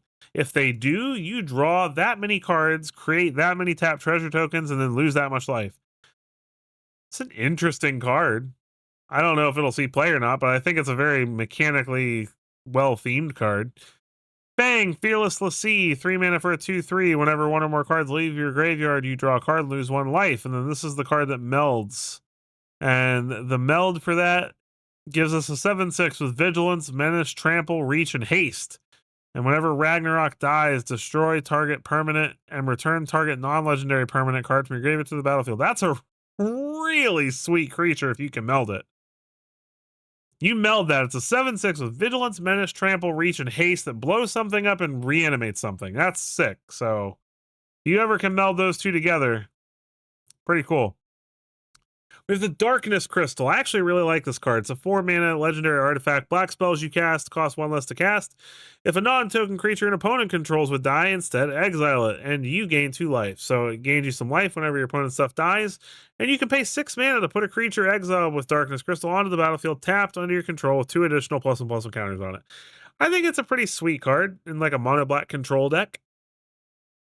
Like, just play one of these, 2 of these maybe. And then that way, every time you kill something, it's sort of like a pseudo ghost vacuum. Pretty sweet. We're getting Dark Confidant back in Standard, guys. I don't even know if it's going to be good enough in Standard with all the aggro running around. Dark Confidant might not even be good enough. 2 mana 2/1 at the beginning of your upkeep. Reveal the top card of your library and put it into your hand. Lose life equal to its mana value. Very strong card in a lot of other formats, but Standard might be too fast for it nowadays. We've got Black Mage's Rod, 2 mana for a job select equipment. Equipped creature gets +1/+0 and has whenever you cast a non-creature spell, this creature deals 1 damage to each opponent and is a wizard in addition to its other types. We have Arden the Usurper, an 8 mana 4/4. Demons you control have Menace, Lifelink, and Haste. It's a pretty interesting spell. At the beginning of combat on your turn, exile up to 1 target creature from a graveyard. If you exile a card this way, create a token that's a copy of it, except it's a 5/5 black demon. So this is at the beginning of combat on your turn. So if you can reanimate this, right? If you can reanimate this, at the beginning of combat, you get a 5/5 copy of whatever it is from your graveyard. And it says, so it's creature. So it has to be a creature, but you get a 5/5 demon copy of it, and the demon, because it's a demon, it gets Menace, Lifelink, and Haste. So this is fantastic in a reanimator deck because you get to play other reanimation targets, and then you reanimate this, and then this reanimates something else with a sweet ETB effect. Like, that's crazy. This is a super cool reanimation target. Like, really, really cool. We have Yasholta Rule. I'm probably butchering that name. 6 mana 3/5 at the beginning of your end step. Exile target creature you control, then return it to the battlefield under its owner's control. Then if this is the first end step of the turn, there's an additional end step after this step. This card is super cool. You basically get to blink 2 things every turn. You get 2 end step trigger steps. So if you got any cool end of turn triggers, you get 2 of them every turn. And this card makes me want so badly to just build a deck that is purely based around having as many steps as possible. So you play a Becca Splitter of Seconds to get extra upkeep steps during your turn. You play extra combat step cards. You shelter for extra end step cards. So I'm going to build a deck where I just try to see what's the maximum number of steps I can have in one turn. It'll be fun. We have Jill, Shiva's Dominant. 3 mana for a 2/2. When Jill enters, return up to one other non-permanent to its owner's hand. So it bounces something. And then we can pay 5 mana to exile it transformed. Then we get Shiva, Warden of Ice. Mesmerize. Target creature can't be blocked this turn for the first 2. It's a 4/5. And then the last one is tap all lands your opponent's control and then return it as Shiva's Dominant and bounce something. So it's an okay card. I think it's too slow. Ice Magic. We've got Blizzard, Blizzara, and Blizzaga. It's 2 mana. For 0, we return target creature to its owner's hand. For 4 mana, we get to put it on. They get to choose top or bottom. For 7 mana, 8 mana, 7 mana, yeah, 8 mana. It shuffles. This is probably the weakest one of these. We've got Dragoon's Wyvern, a 3 mana 2/1 flying. Whenever this creature enters, create a 1/1 hero token. Not terrible. Pretty good and limited. White Mage's Staff, 2 mana for a job select equipment. Equipped creature gets +1/+1. Has whenever this creature attacks, you gain 1 life. And is a cleric in addition to its other types. We have Dragoon's Lance, 2 mana job select. Equipped creature has +1/+0 and is a knight in addition to its other types. And during your turn, equipped creature has flying. We have the Crystal's Chosen, so Crystal Chronicles throwback here. 7 mana for a sorcery. Create 4 1/1 colorless hero creature tokens. Then put a +1/+1 counter on each creature you control. So for 8 mana, at minimum, you get 4 2/2s. Not terrible. Really sweet if you have Elspeth on the field. Like, because Elspeth that would make 8 hero tokens. You get 2 counters, a counter on each of them, and then she can put a counter on each of them. So that's pretty cool. Cloud, Midgard Mercenary, 2 white mana for a 2/1. When it enters, search your library for an equipment, reveal it, put it to your hand. As long as Cloud is equipped, if an ability of Cloud or an equipment attached to it triggers, it triggers twice. Pretty sweet. We already went over Aerith. We got basic lands, basic lands, basic lands. We got Saza's Chocobo. 1 mana 0/1 with landfall, put a counter on it. Really good bird. The best bird. And then all the rest of this stuff has been spoiled for a very long time. So we're not going to go over all this stuff because it's been out for a while. So that is it. That is all the Final Fantasy spoilers. We did it. It only took us, gosh, an hour and a half. I'm sorry, guys. Thank you so much for sticking with me through that. Next week, we'll hopefully not have to spend so much time on spoilers, but it's really cool. It's really cool to go over all these spoilers with you guys, give you my opinions on the cards, talk about things that are cool, and see how everybody's feeling about the set. So give me 2 seconds to move my screens around and get back onto Arena real quick. So give me just a minute here.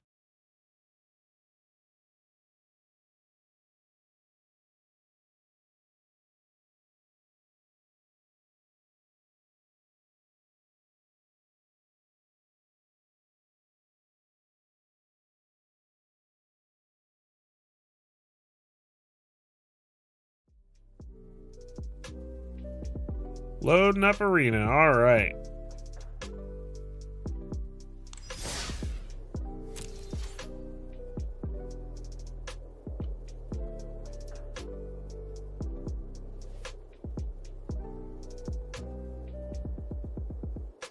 All right, sorry, just give me 1 second. We're just moving some stuff around here.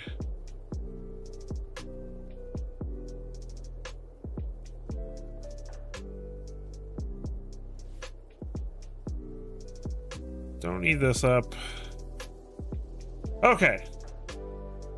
Think we're good. All right. So, what do we got cooked up? So we've got a Naya Angels list, a Naya Counters list, a Mardu Mobilize list, a couple of cool control decks, as well as some Golgari Surprise and a Gearhulk control list. Yeah, gameplay. Time to play some Standard. And of course I have a Joda Humans list, which we'll probably play tonight. Honestly, you know what?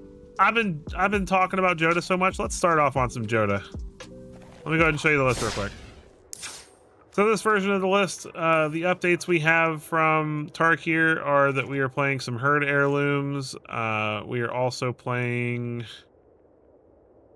Might be the only thing we're playing. Oh, Sirach. Single copy of Sirach to draw some cards, protect things. The list is pretty sweet. I've actually been really happy with how this has been going so far with this deck. So we'll play some Joda humans to get our... I personally need to play some Joda after seeing all those legendary humans. So that's what we're going to do. We're going to play some Joda. Where'd he go? Oh, it updated because I changed the thing, so... All right.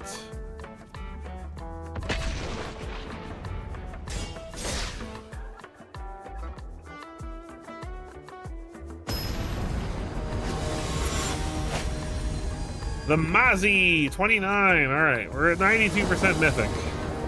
Please make sure you hit that like button if you have not already. Get more people in here having fun playing Standard and chatting it up. Opponent's going first. This is unfortunately one of the only hands we could probably get without a land that can cast these creatures. So we're gonna... I guess we put Joda back. Unfortunate mulligan there. Jagged Barrens. Alright, Cavern of Souls on human.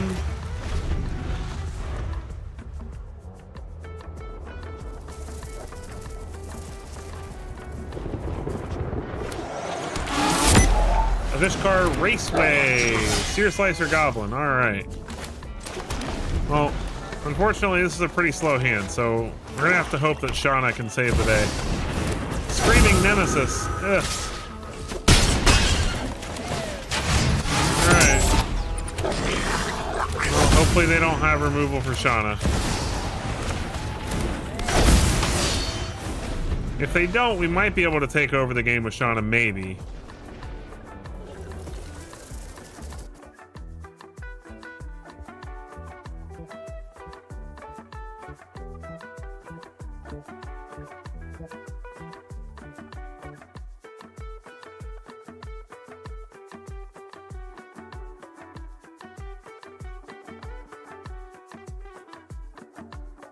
Obviously not blocking. Sorry, I was fixing the chat.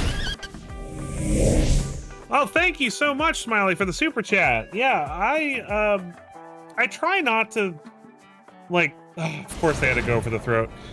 I try not to ask for supers and things like that during the stream, but obviously it's a fantastic way to support the channel, so thank you so much for that, Smiley. Really appreciate that. Our opponent's killing us.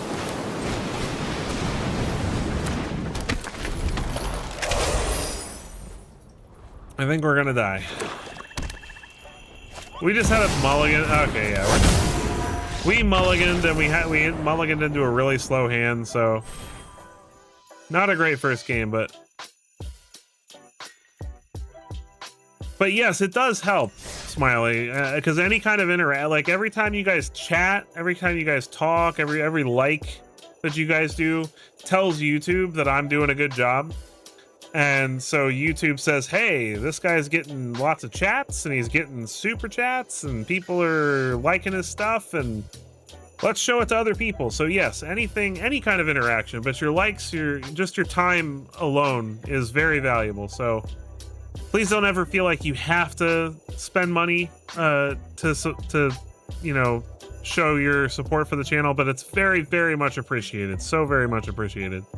All the LGS around me are going to be sold out of the next set, so I got to use my play money somehow. Thank you. Yeah, I'm really sad. It's gonna be super hard. Like I'm gonna have to hope that there's an arena direct for collector boosters, and I get lucky enough to win one, because $700 for a collector box is ridiculous.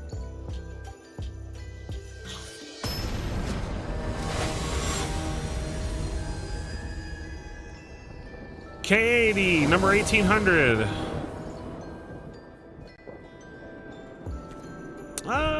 This is okay.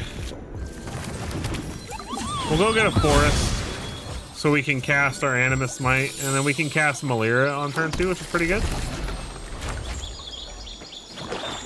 We're getting very unlucky with... Okay, I said we were getting unlucky with lands, and then we draw the perfect land that we could have possibly wanted. Imagine a box of cards being almost... Yeah, right? When did cardboard get so expensive? My last Arena Direct prize is here. Tarkir Dragonstorm collector boosters. I'm going to be opening these up in a video soon. So keep your eyes posted for that. Peeled. Keep your eyes peeled for that. Peeled. Our opponent's like, what do I do? He played a 2-mana 3/3. Oh no.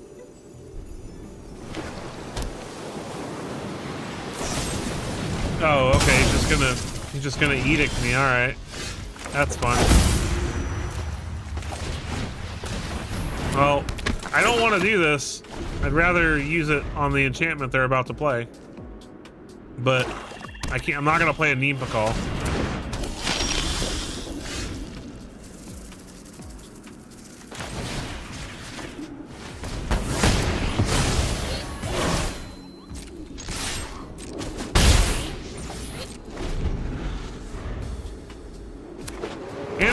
Really good spell.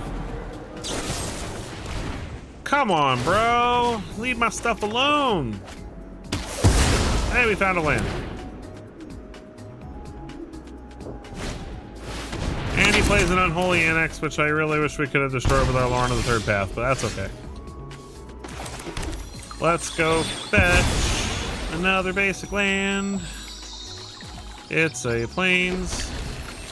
And we will cast a Herd Heirloom and an Nimpa Call, which they will probably immediately kill. Our luck is not going so well so far. So far, we've had Mulligan into slow hand and then removal dot deck.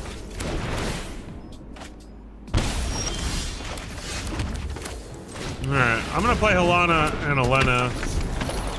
But they're drawing 2 cards a turn, so there's no way they're not just finding more removal, right? This deck is so much better than this. Oh, hey, that's pretty sweet. Haha! All right, that's great.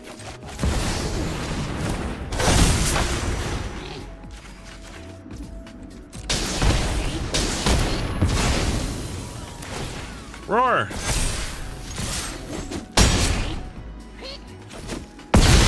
Now they have to put a demon on the battlefield or they die. So their only option is to either play a demon or activate Soulstone Sanctuary. So they can't really spend their turn removing things. That worked out. I told you the deck was good. If we ever get a break from their removal, it's just instantaneous. Instantaneous gratification. Arc Fiend to the draw, so you got it. And Korsai Revenant gives that thing lifelink, which is annoying, but unfortunately for our opponent, we can go way over the top of that Arc Fiend. Like, way over the top. Actually, I don't even have to...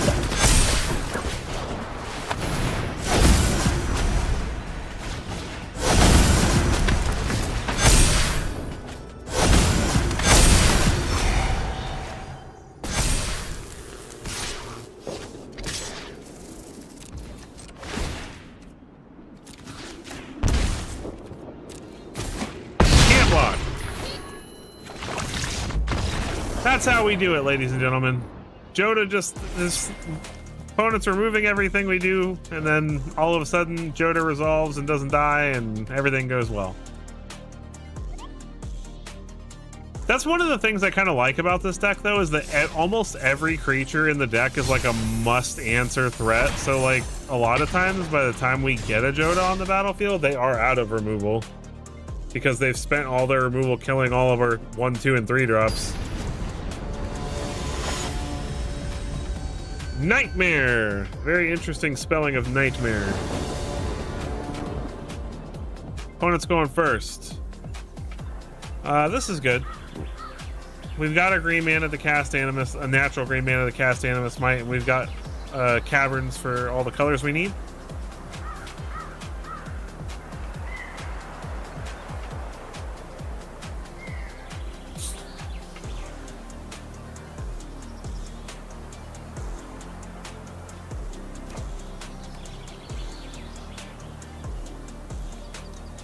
Hello, opponent. We will keep. Hello. I love that the Mughle waves too. Alright, turn 1 Land Worlds, huh? Alright. Let's see how quickly they can make us sad. Mono green. Well, they're not doing anything with their 3 mana, so that's good for us. Satoru the Infiltrator.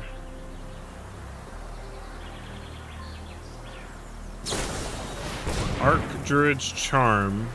So I guess they're ramping. Animus Might can help us deal with anything big he plays. So is he gonna ramp with the Bloomvine Regent then? Yep. Okay. Okay. Okay. There's a Joda. We've got the lands for it, so that's pretty sweet. Oh, I played the wrong land. I meant to play Llanowar Waste so that I could get rid of that elf, but that's okay, I suppose. Depending on what he's ramping into, I think we... Yeah, like, that's not that crazy.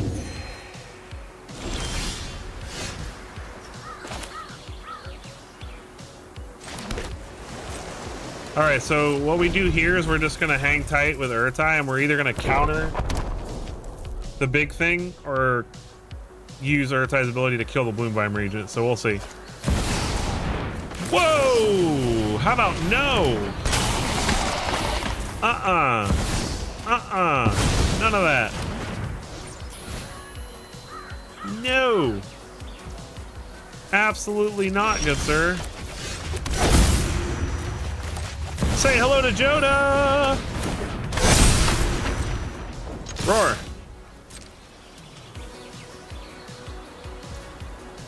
Try to sire 7 Destiny now, sir. He might Ugin me, though. Uganing my Joda would suck. Ballborn Tyrant, not even good enough. Not even close! Not even close! Not even close! Not even close. Anipakal. Inti gives trample. Draw a card. Relic of Legends. Animist Might. GG. Oh, I love this deck. Joda's so good, man. Joda. I'm telling you, Final Fantasy's gonna, like, Joda's getting so many new toys. Oh, they just spoiled Jekt. What? Hold on. It's on Untapped. Untapped just spoiled Jekt. I gotta see.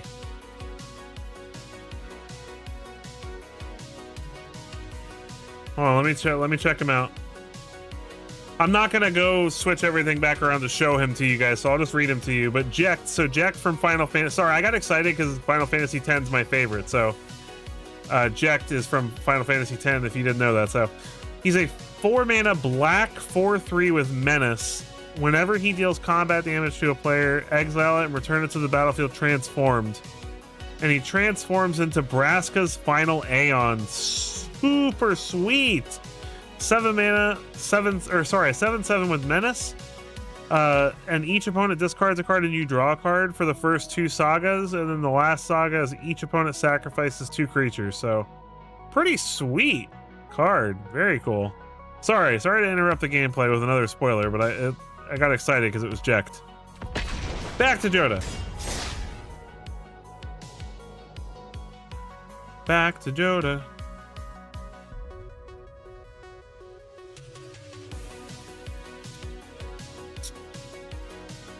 Majestica.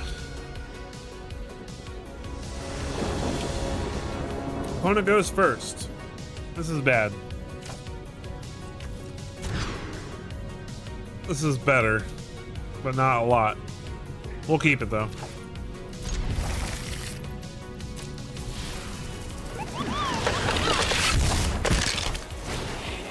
Authority of the Consuls. That's annoying. What are we fetching with this? We have all our colors pretty much. So I guess we're fetching a basic forest so that we have a pain-free source of green. Plains, another Authority of the Consuls. Well, if that's all they do forever, then I'm fine with that.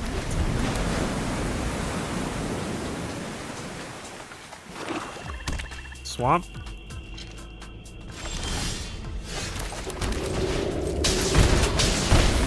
Play combo.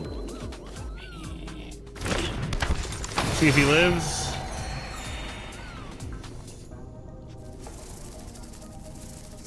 They're running very low on cards already, though, so if they do remove it, then they're down to like 3 cards next turn.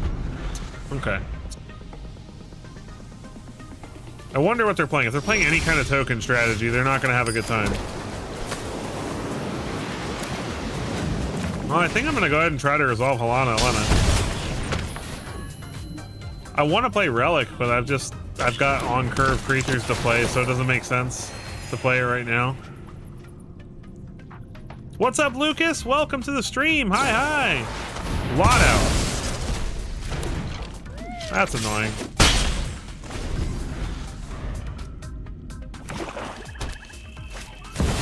Shieldred the Apocalypse. That is annoying.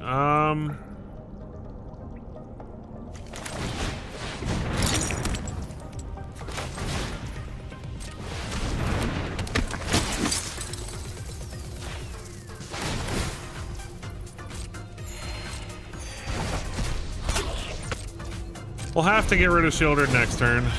So we're going to take a bit of damage from it, but Mishra will help.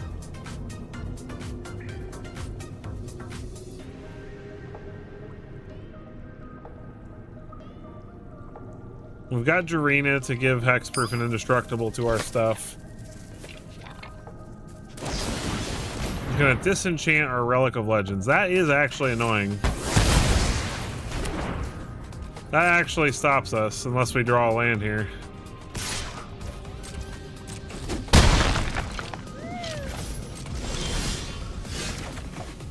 That is not a land. Alright, well. Right now, I'm playing Joda Humans. Legendary Joda Humans. Let's get in with Arena Gain a Life.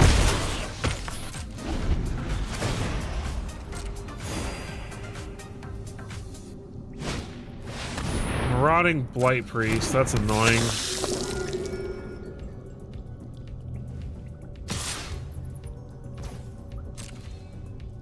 I think I'm just taking the 4 here.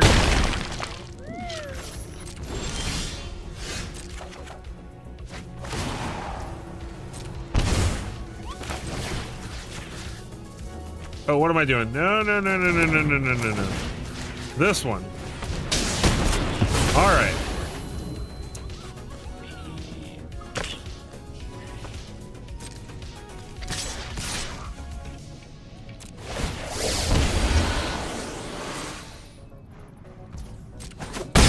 Unfortunately, we can't play anything right this second because we need to not die. And that Blight Priest will kill us. Oh...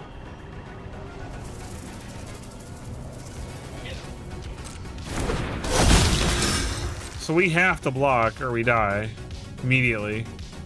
And we can't play anything or we die unless we can kill the Bloodthirsty Conqueror. So we need another Animus Might.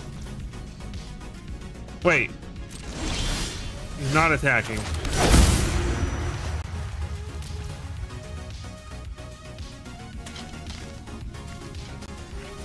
I mean, there's There's nothing we can do because of the authority.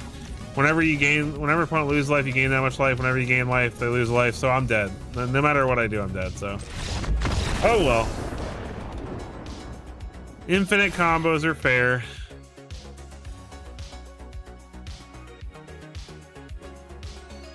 So far we're 2-2 with Joda.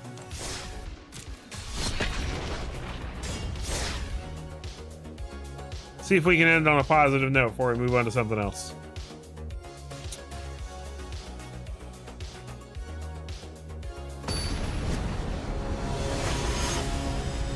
Ready against Wobird.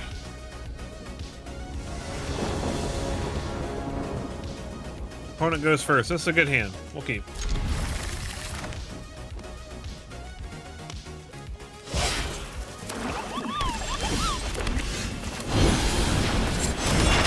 Make a map. I'm the map, I'm the map, I'm the map, I'm the map, I'm the map.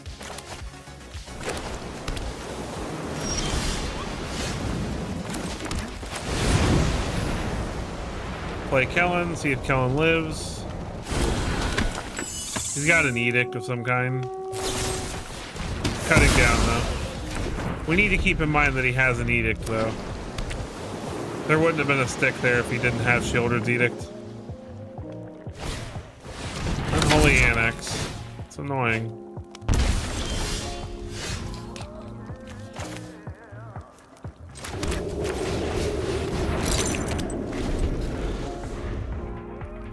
Mono Black is like our worst matchup. Those who get in my way tend to regret it. Don't discard the brushland. Thankfully, Animus Smite can hit Planeswalkers, so... Ooh, Joda.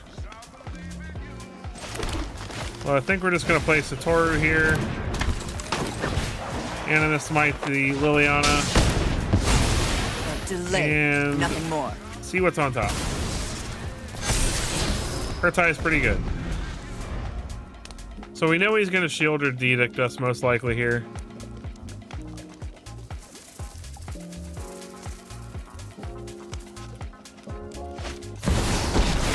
Another Liliana. Fantastic. I'll have this fight finished before brunch. Off you go.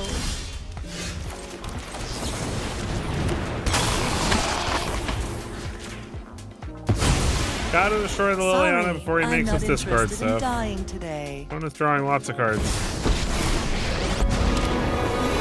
You're kidding me, right? Third and Lily? You think you can win? And he still has the Shieldred's Edict in his hand.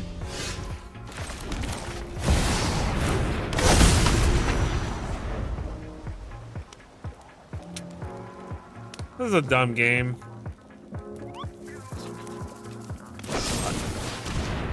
I don't understand how people have fun playing this. Like, how is this guy, like, I'm sure he's happy he's winning, but like, how are you having a fun time right now? That's such a boring deck. We all have things. Like, I've got nothing against Mono Black mid-range. My issue is with literally I play only removal and only discard. Like, goodness gracious. All right, we'll move on from Joda. That's like what, the third Mono Black deck we've played with Joda so far? All right, what else we got? So this Naya counters list is pretty fun that I built earlier. It's built around Warden of the Grove and other fun counter strategy type things. And it's pretty fun, so we're gonna play it and see if we can get somewhere.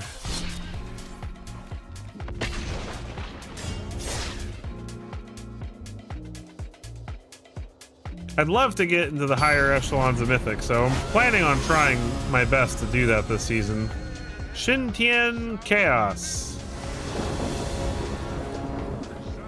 Alright, this is a pretty sweet hand. We'll keep it. Let's play the Copperline Gorge. Anywhere else. Opponent plays a Mountain and a Hired Claw. We will play Bristly Bill. And a land. Counter on Bill.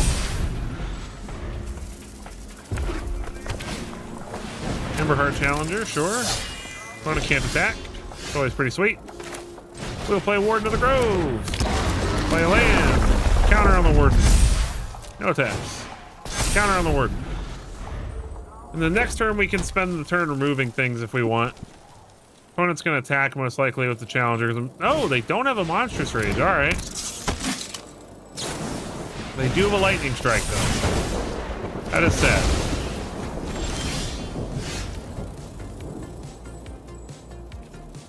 All right.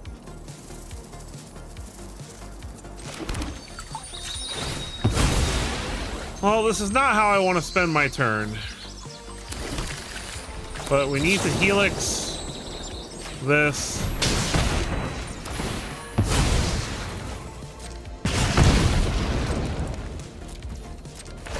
And then we'll save Get Lost for on their turn when they go to do something annoying. Especially because they might play like...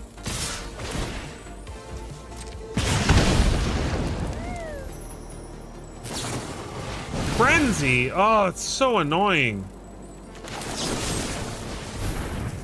I thought, sitting here thinking for sure, there's no way they could burn this out. I forget about Witchstalker Frenzy. So annoyed.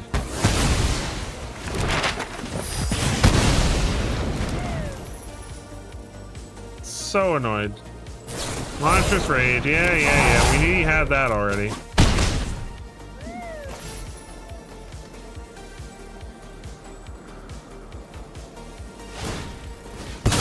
Snap. Draws a land. Alright.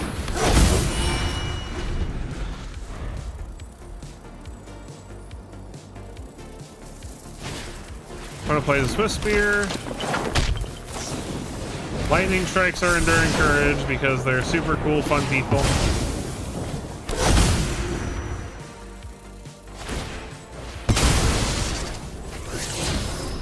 At least they whiffed on those.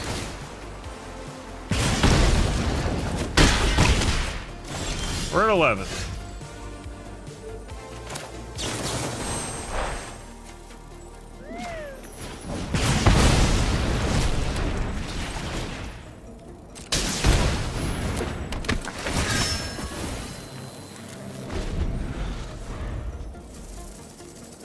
Not looking well. I mean, our opponent's almost out of cards, but I mean, they can just keep growing this stupid Hired Claw every turn. It already has the trample token on it. Another Hired Claw, so now everything deals 2 damage. And they give it haste. And we can't block because of that. Now we're gonna block anyway.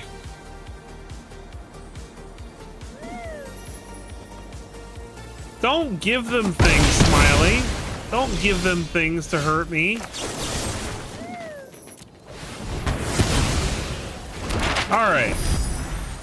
Whiff. Draw a land. I swear to God if they draw a mouse. Oh, so mad. You're such a terrible person. They are. They're terrible. I don't care, Smiley. I don't care how much you like red. That was not fair. We worked so hard that game to stay alive, and they're just like, Witchstalker Frenzy, ha ha ha.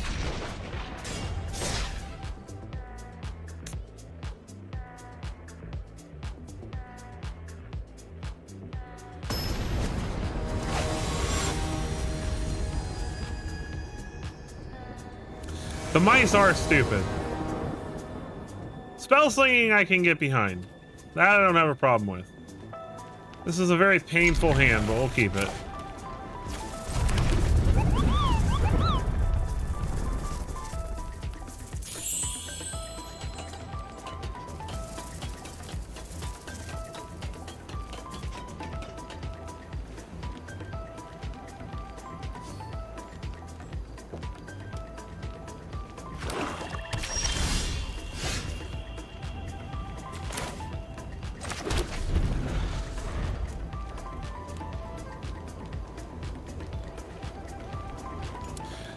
Boros Burn was your first deck that you tried to build? Yeah, Boros Burn. I think Boros Burn's okay.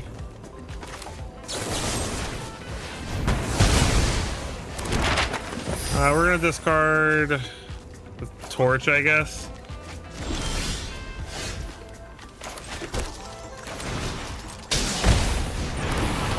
Play Botanical Brawler. Brawler's pretty sweet with an Imba Call if they don't kill it. I'm really getting sick of mono black decks tonight. Like, this is like the fourth one we've played tonight so far, and I've only played like 7 games. Oh my gosh. Just literally nothing but removal.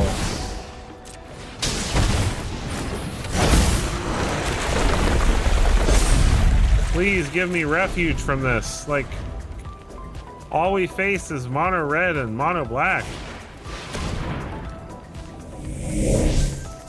Royalty flex because you saw the option? Yeah, royalty, man.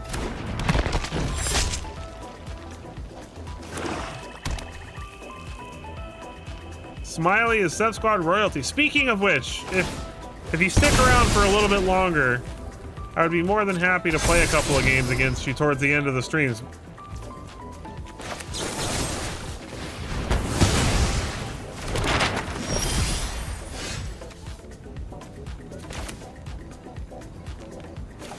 Oh, he's just gonna Deep Cavern Bat this from me next turn.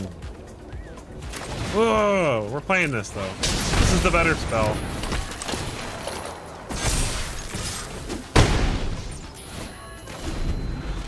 I'm gonna play a stupid Deep Cavern Bat, steal my Anipa Call.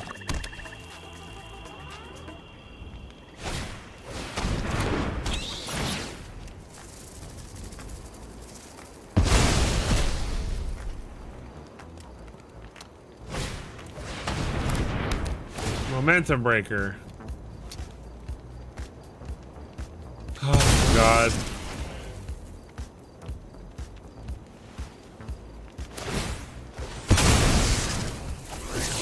I'm trying not to let myself get really annoyed here, but this is really annoying.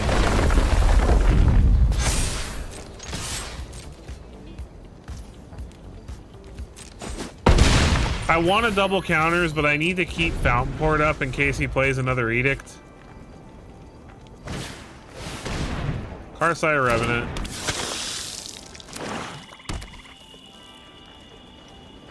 It's freaking annoying.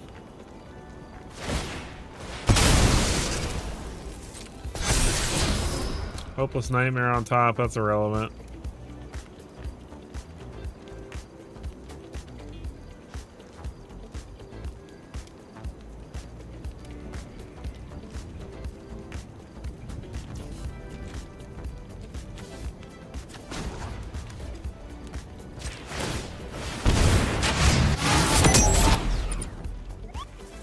Make a fish.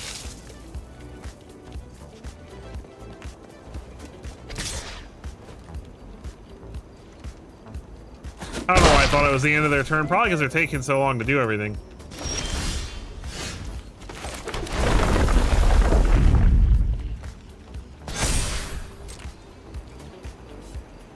Fish go roar. Come on. Oh my god, I'm gonna lose it. This guy's playing like the worst deck ever and he's taking forever to play. I'm not normally this frustrated. I really, really hate mono black.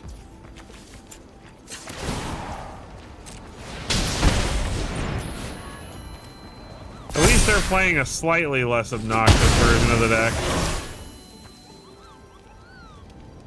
But now we're open to an Edict. I just want to concede this game because I'm getting annoyed.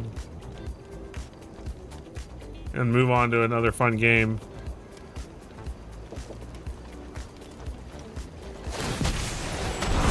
Sure. It has Death Touch now. Cool.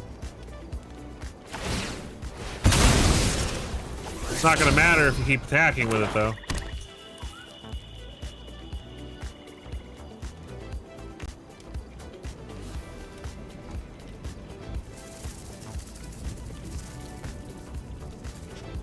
Oh, I don't know what they could possibly...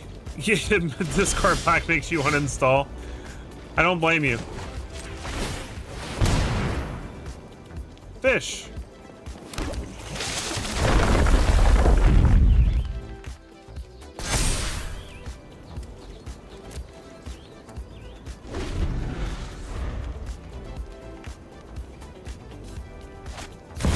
It just really doesn't help that he's also taking a million years to make his plays.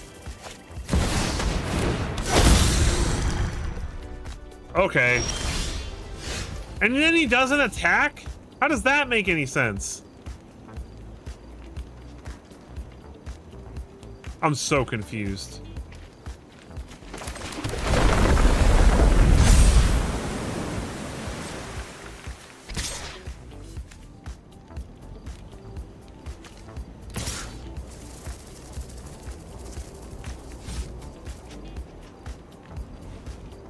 We're just dead on the backswing, aren't we? So we kind of have to do this.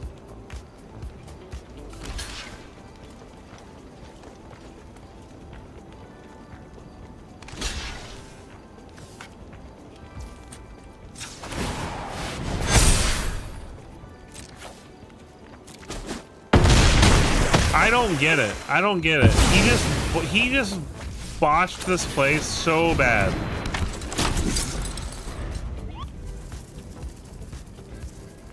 We didn't even have lethal. He should have just blocked the Bristly Bill. And then he would have had lethal this turn. I have no clue what that was about. So all this, and he's not even close to making the right decisions. Hopeless Nightmare deals 4. What's his last card? Is it a land? He's gonna sack it and try to.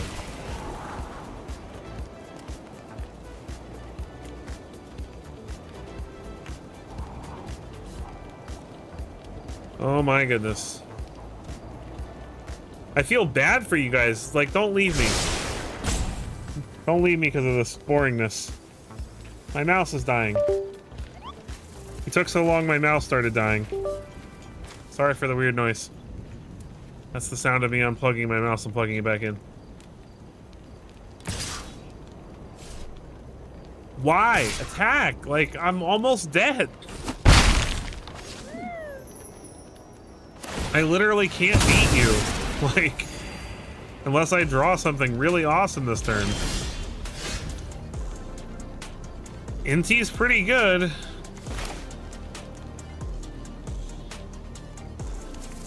Not really, though.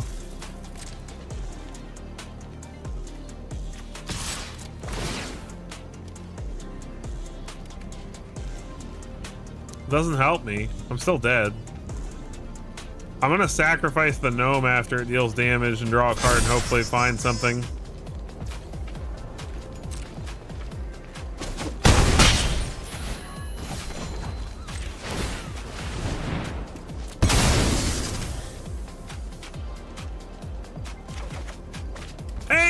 Hey, that's something that blocks Bloodletter. We did it. I swear if after all these mistakes, if everything they've done up to this point, they just top deck go for the throat. Oh.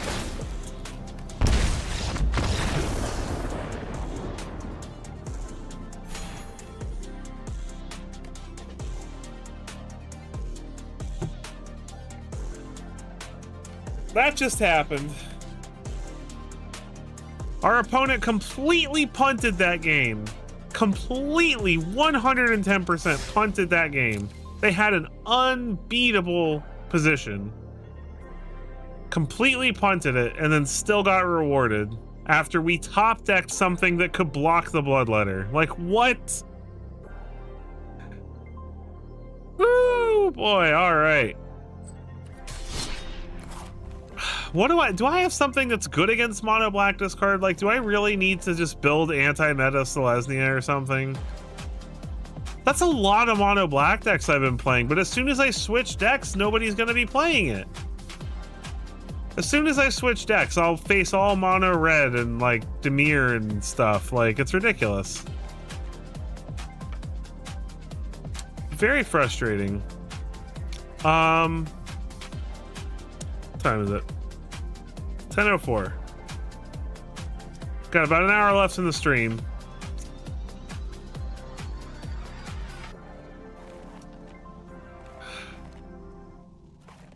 You know what? Let's play some Jeskai Reenact. So this is like a Reenact the Crime Jeskai control list, where we're trying to use collector's vaults and other discard-based things to pitch Jeskai Revelations and Chandras and Meringue River Regents into the graveyard and then get them back with Reenact the Crime. This does happen to be pretty sweet with people making us discard lots of things. And it also is pretty cool against Reanimator decks because we can reenact the crime their Reanimator targets. And that's pretty funny. So we're going to play this because I feel like this might have the best chance against all the nonsense we're seeing right now. The best defense against Mono Black discard is playing in person. No one gets... yeah, no one gets the button nuts to play that face-to-face. Cider. All right, we go first. A lot of lands, but we got Collector's Vault to discard any unwanted ones.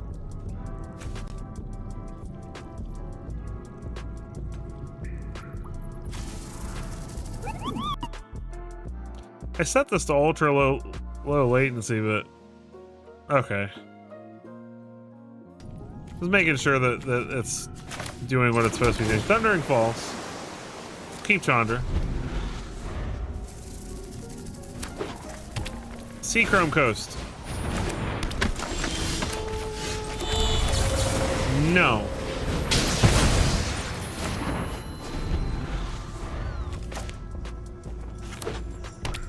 Concealed Courtyard, so it's probably Pixie. Oh my lord. You've got to be kidding me. And we don't have anything to take advantage of it right now because we don't have Reenact the Crime. Holy mackerel. I'm going to lose my mind. I'm literally going to go crazy.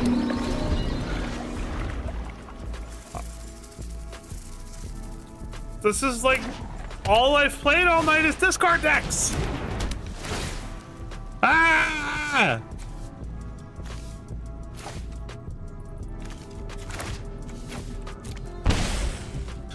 I don't know what to do, guys. This is so dumb. Oh, I'm gonna go crazy. We finally have a Reenact the Crime, but we don't have enough mana to cast it. This is so bad. Our opponent's gonna make us discard. Yep. Yep. Yep. That's my life. That's my life right there. I have to discard the Chandra because Reenact the Crime is my only hope to take advantage. No. Untapped land is not good enough, so yeah, no. I swear if they play another one. I'm gonna lose it. I'm gonna lose it. I'm gonna lose it. I'm literally playing a deck that benefits from what they're doing. And I'm still getting this unlucky. Like, what is my life today?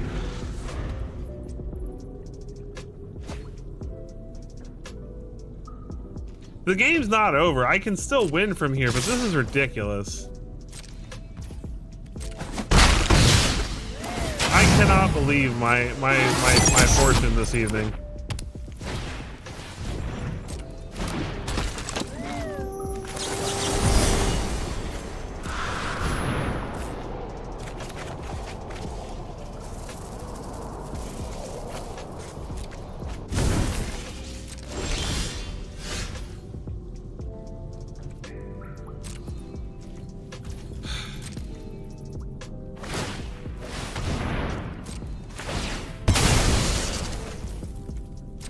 Tempted to reenact the crime that make them discard a card.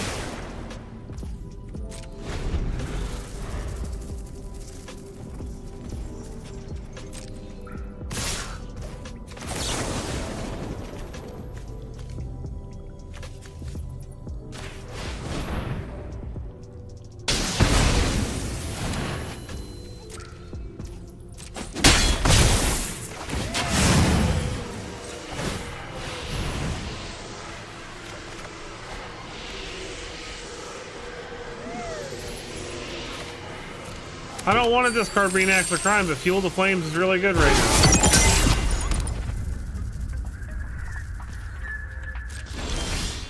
Might actually keep us alive.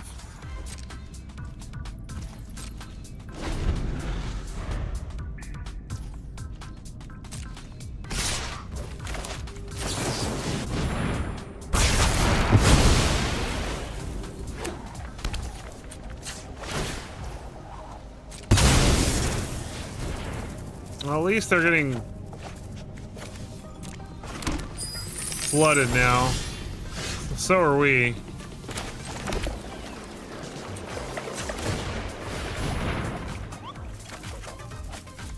Helix is good. We'll find our way out of this one way or another. It's one of the benefits to playing this deck that they don't have, is that we have a way to dig through our deck forever, and they don't.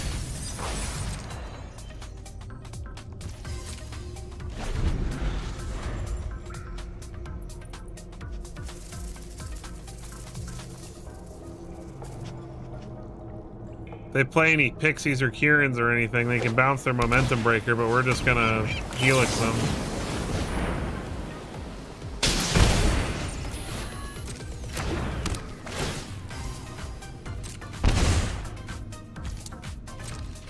Alright, come on, deck. Give me a Jeskai.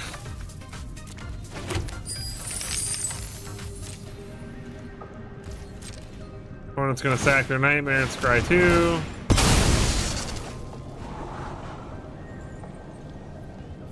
We have so much mana right now.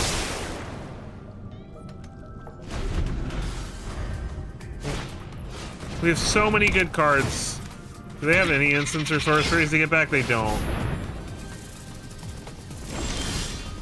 Holy mackerel! How many more lands can we draw?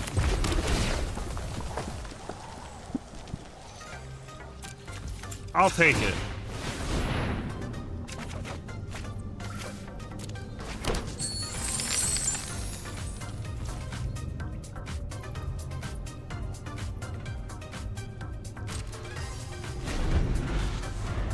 I want to cast the Regent, but I honestly think my best bet is to draw with it.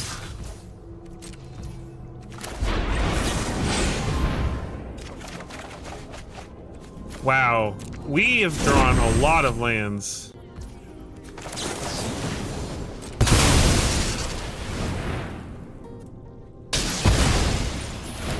They're gonna level up their talent, so any non-creature spells they cast. Is it instant or sorcery? Yeah, it has been instant or sorcery. Wow.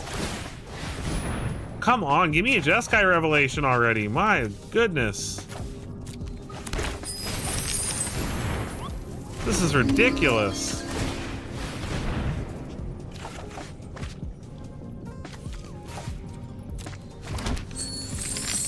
Unbelievable.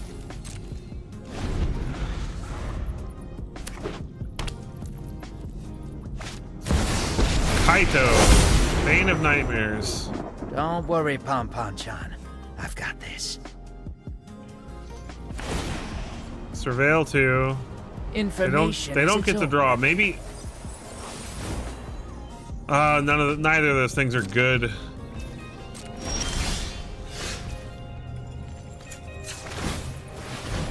Come on.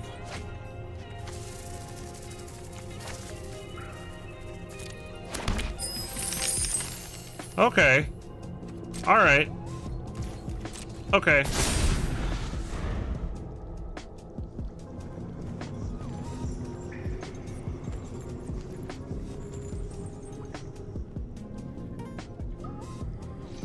We can put Meringue River Regent on the battlefield at instant speed with this.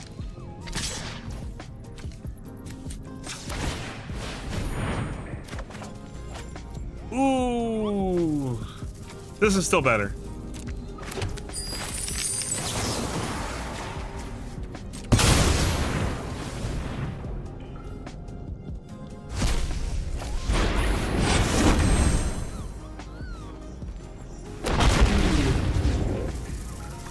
We'll bounce their...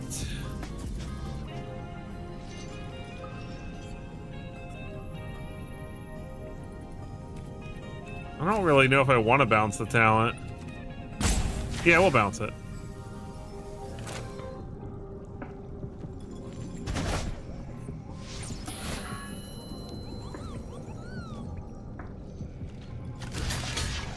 Then we get the block Kaito.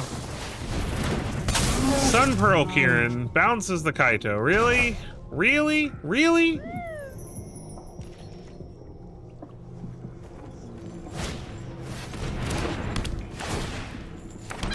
Well, now we have Jeskai Revelation, so we finally draw something of value. Let's see if he... I love a dramatic entrance. Sit down. Rethink your life.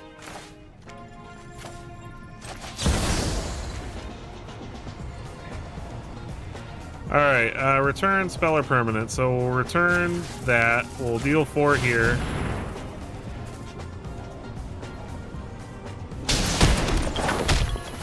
Draw some cards. Fine. I'll make a new plan.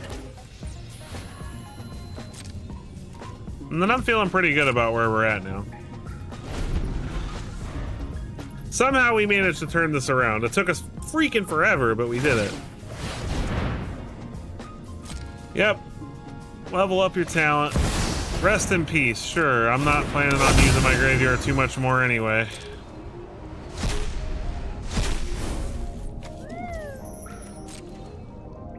We're at a point where we don't need that so much. Alright, grow the tokens.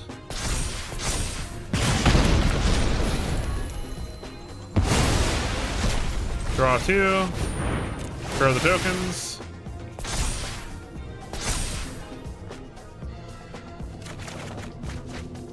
Decline. Get in for 6. And then we can 3 steps ahead the Meringue Regent and counter whatever they play. That should be game. Boy, that was long and grindy, but we did it.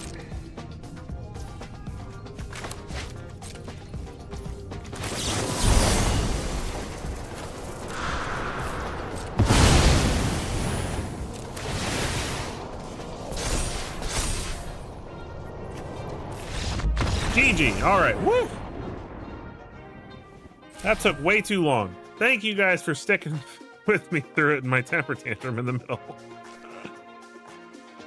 Oh man, I cannot believe we managed to pull that one out. All right, I'm feeling better. We finally stuck it to a discard deck. Even though they literally just destroyed us for the first like 10 turns of the game. All right, we'll keep this. Surveil. We're gonna be drawing and discarding with Collector's Vault, so I'm not super. Guys, this is 3 in a row.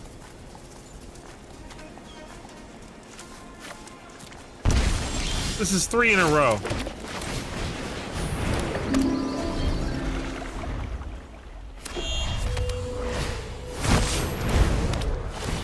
Okay, at least this one's not a dedicated.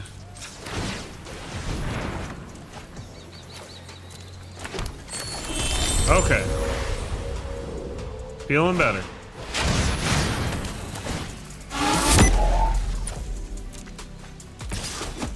Okay, they're very discard oriented. Well, you know what? What? Did they just know? Did they just sense that the next time they made us discard something, we were going to Jeskai Revelation them? I don't know why they quit. We were definitely winning that match at that point.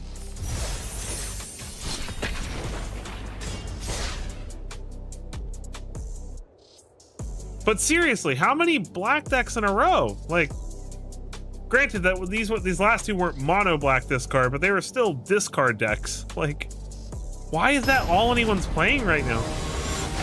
Did some other streamer just go ham on the discard decks today? Like, and everyone's just like, discard.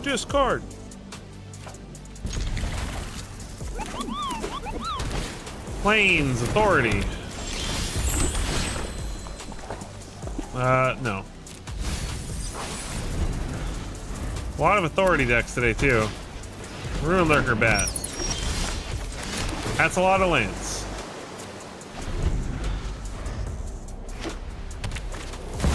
Collector's Cage. Uh-oh. Gotta watch out.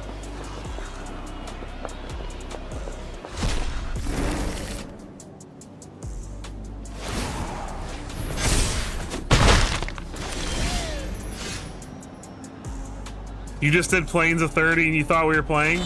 Well, I'm gonna play you. Don't worry.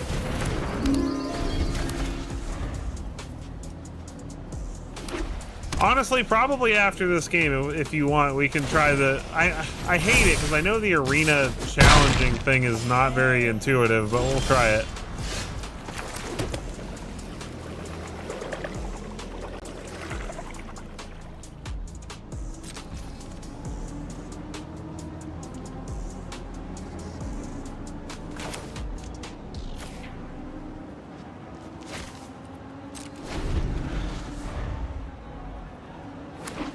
I think I'm gonna steal this bat from him.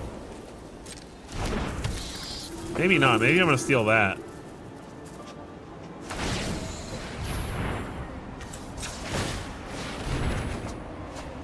Ooh, Revelation's really good. Okay, maybe we're not stealing anything. Maybe I'm just taking the hit here and dealing with it.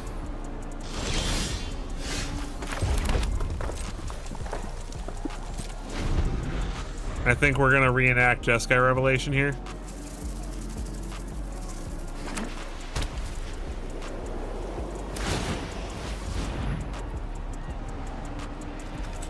Okay, I think this is the point where we do this. Another Revelation, nice!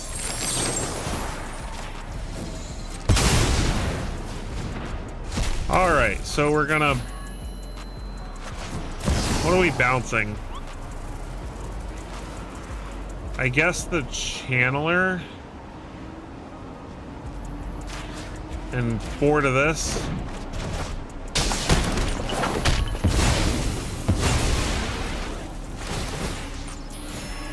I can't imagine how we lose this game at this point.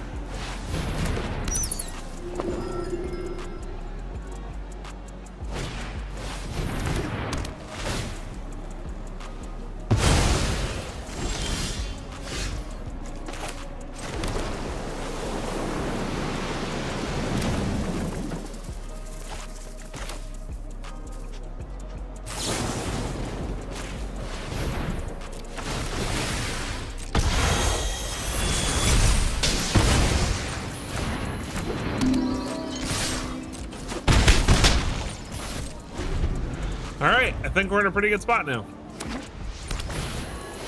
Johnny's Pride Mate. Sure.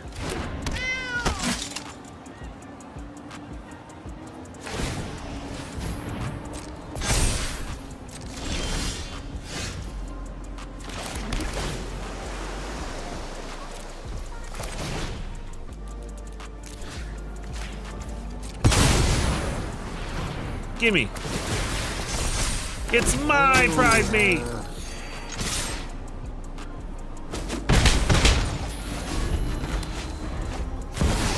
Resplendent Angel. You got it.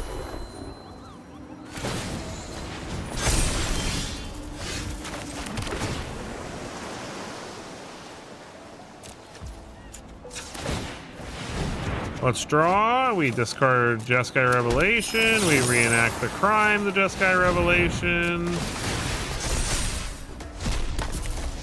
We cast the Jeskai Revelation. We return the authority. We kill the angel.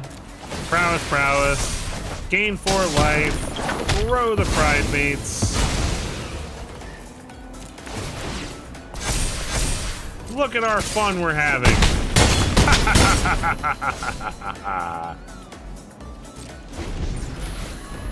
Our life is so fun when we play Jeskai Control. All right. Smiley. If you are still here and you are ready and you would like to play some games with me, you're not online anymore, so you gotta come back online. If I waited too long, I'm really, really sorry. All right, come back. Get online. So while I'm waiting for Smiley, quick plug for myself. If you'd like to support the channel, if you enjoy this content, if you like the stuff that I do, and you want to support me in a little bit bigger way than just subscribing and liking and things like that, which all of those things are perfectly fine, and I appreciate all of them greatly, you can consider becoming a member of the Sev Squad. Sev Squad is my members only. Mr. Smiley is a member of the Sev Squad Royalty, which is the highest tier of my memberships, and thank you so much again for that, Smiley. And that, along with, I believe, the second tier, if I remember correctly, according to what I've set it at, allows you guys to play with me. So when I have more members, I will have whole streams dedicated to playing just members. Like that'll be what the whole stream is about, is all my members can join, and we'll duke it out. But as of now, I've only got a handful of members, so I'm just kind of doing it by ear as I see you guys. So okay, I will. Well, apparently I can chat with you now. That's neat. I didn't even know we could do that. So challenge match.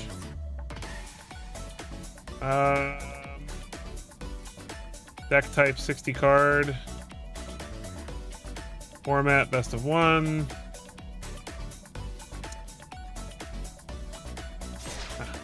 Okay, hold on. This thing is so not intuitive, so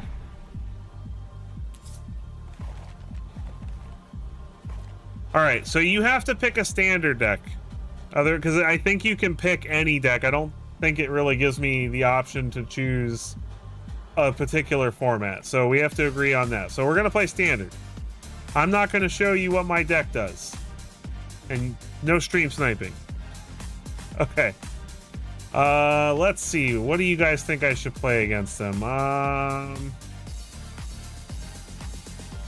Let's do something fun. Let's play this deck. All right, I have submitted the challenge, Smiley, so I think you just have to accept it and pick your own deck.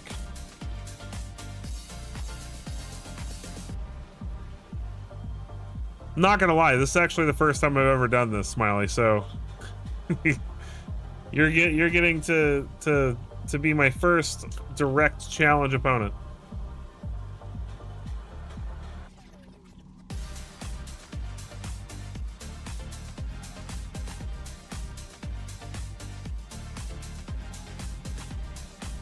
But yeah, so just to recap, I am playing one of my members right now. We're gonna duke out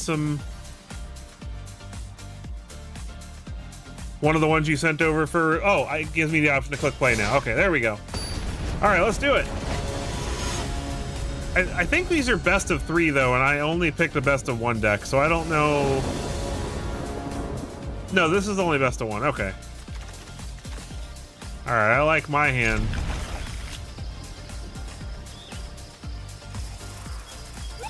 All right. Let's see if you can figure out what I'm doing. Don't worry, it's not discard, and it's not removal.deck either. Authority! Oh no! No! That's not good! I don't like that. More authorities. Okay, listen. I feel personally attacked right now.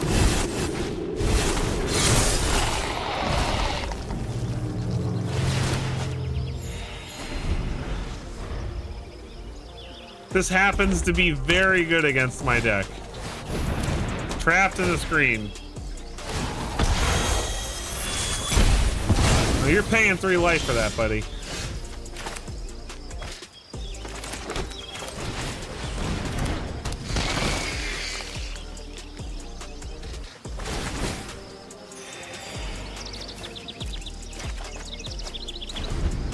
All right. I don't know if I can fight through all your authorities. Tinker's Tote. Get some gnomes. Very cool.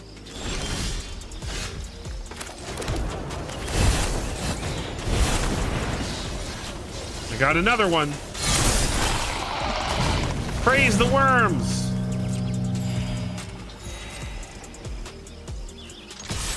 Roar.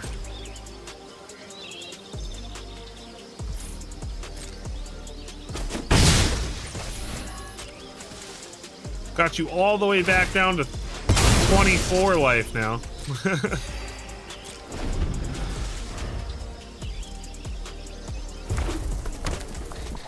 Mountain and Elspeth. Okay, well.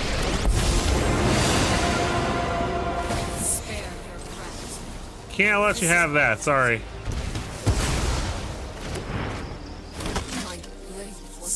Can't let you have Elspeth. Alright. Haha! Chicken jockey. Hey, you want to know something funny? Authority of the consoles doesn't stop Phyrexian Flesh Gorger from coming in. It still comes in tapped and attacking, sir. You're gonna wipe the board, aren't you? I don't approve. But I still get a Flesh Gorger.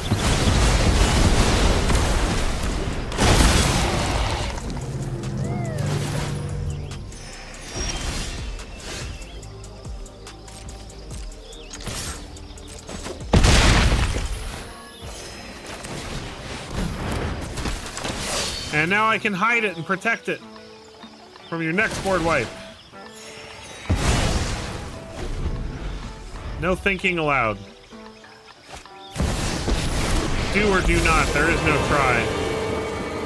Don't you? No. No. Bad. Bad Smiley.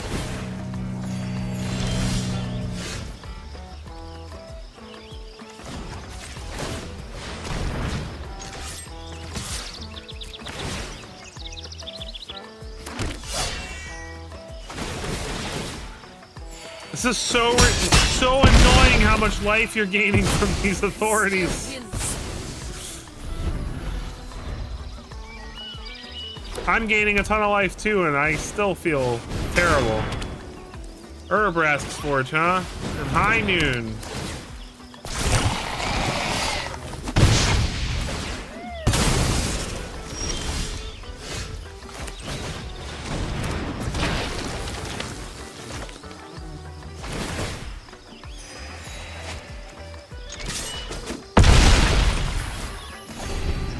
Slowly but surely.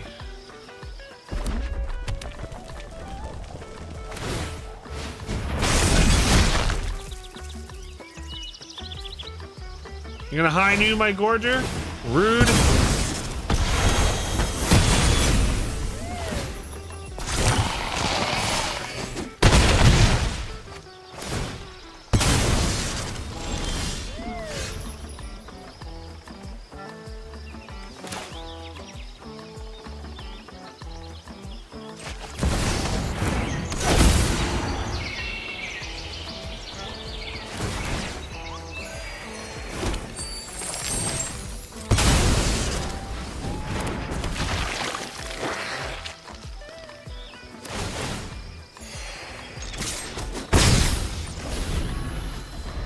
Slowly but surely, I will get there.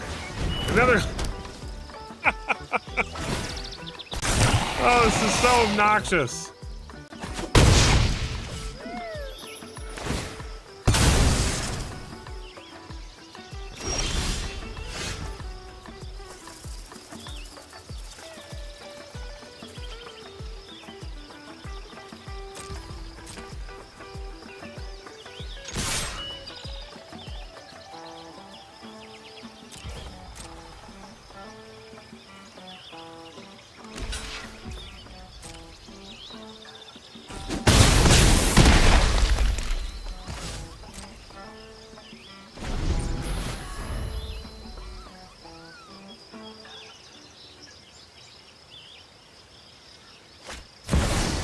Rest in peace. You just don't want me to have any fun, do you?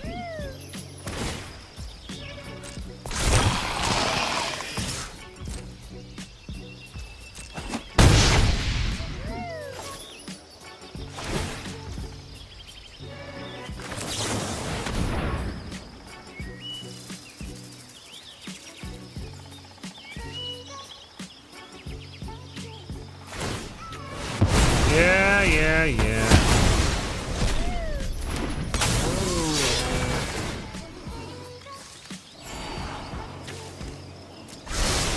Bunch of nonsense on top.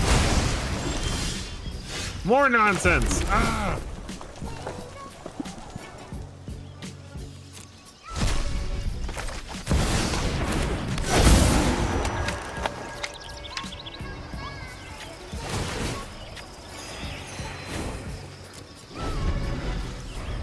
Slowly, you're gonna kill me with your forge. Oh. Now you get to draw cards.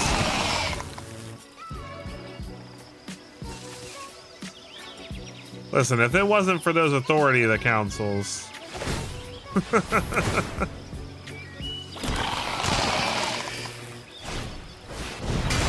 Another forge.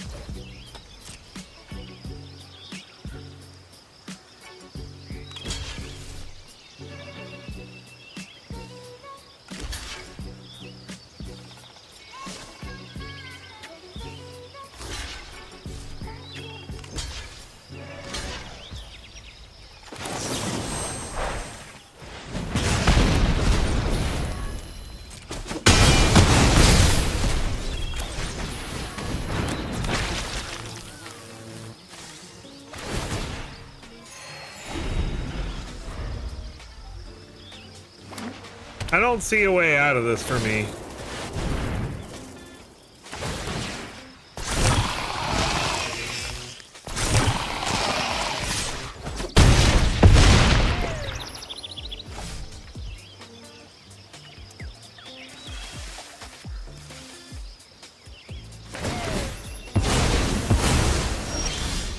Yeah, you got me. GG with your double authority of the consoles. I still nearly had you, sir. Even though you gained like 50 billion life. All right. Hold on. There we go. All right, I'll play you something different this time. Let's see.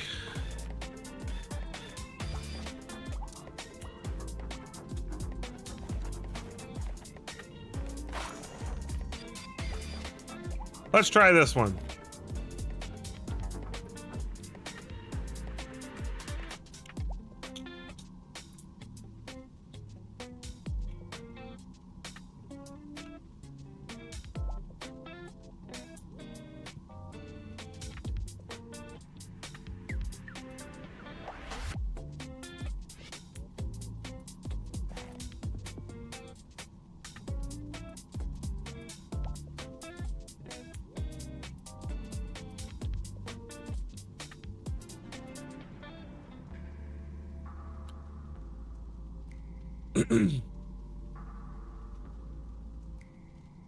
I win, nerd. You want me to play Sick of the Meta against him? Well, that's no fair. That deck's good against everything.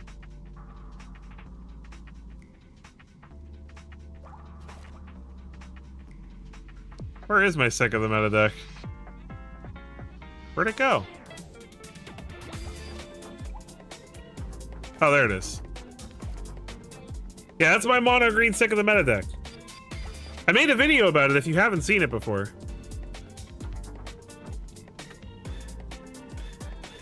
That's the thing, though, is it's good against everything.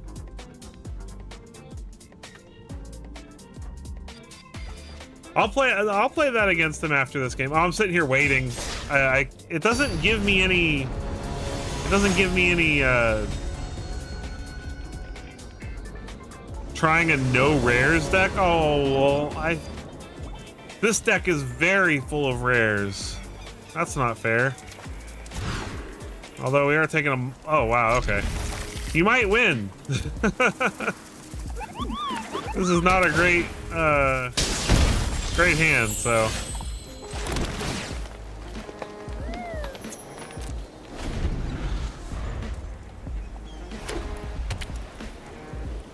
Another Boros deck. Shock Brigade, alright. Alright, let's see if I can ramp fast enough to stop you from murdering me.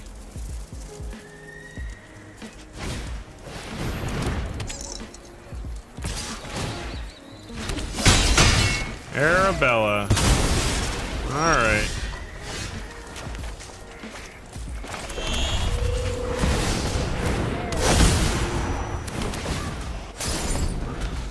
Alright. We gotta take a lot of damage this turn. And thank you so much for the super chat, Smiley. Appreciate that very much. I'm sorry. I read it, but I forgot to thank you for it, so. Fusing triggers off these sacks, doesn't it? That's pretty cool. I like that. All right, well, unfortunately, we got to do that because I can't let you just murder me to death.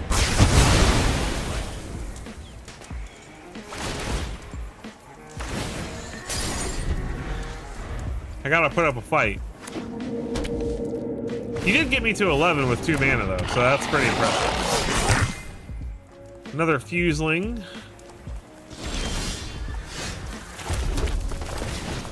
Axel! You put on the red light. Eddie Murphy reference. Anybody who doesn't know. Frontline rush.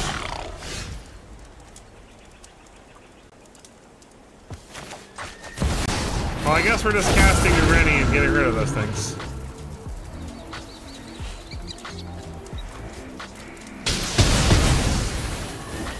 See, now I feel bad. You should have told me beforehand you were playing no rares deck. This is like literally all mythics and rares.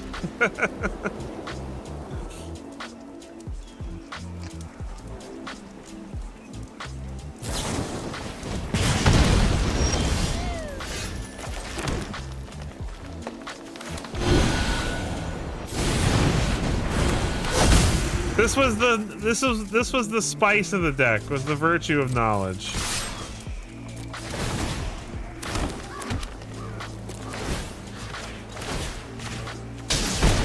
We make lots of meteors, and we ping the opponent for lots of damage. All right. Well, somebody requested Sick of the Meta, so I'll play you with that one, and you can see if you can. The challenge will be, can you outrun my deck that is supposed to be good against everything? I cannot help but meet the request, since Nicholas asked. So it's a mono green deck that's designed to supposed to be good against everything. So let's see what you pick.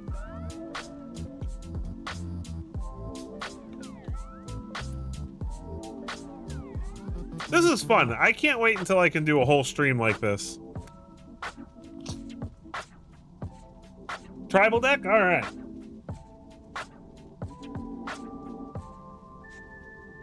I wonder what kind of tribal it's going to be. Gonna be wabbits or fairies, humans, dragons.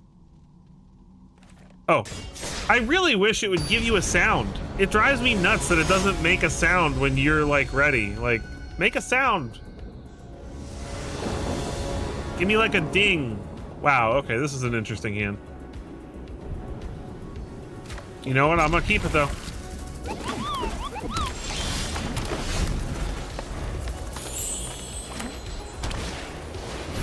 Angels! Alright. I like it.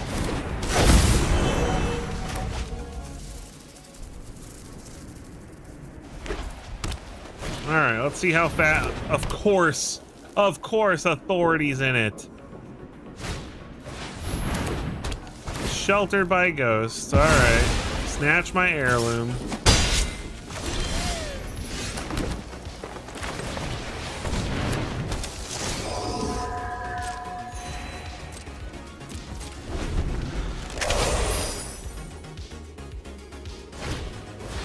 Inspiring Overseer, you got it. Gain a life, draw a card, grow the Valkyrie.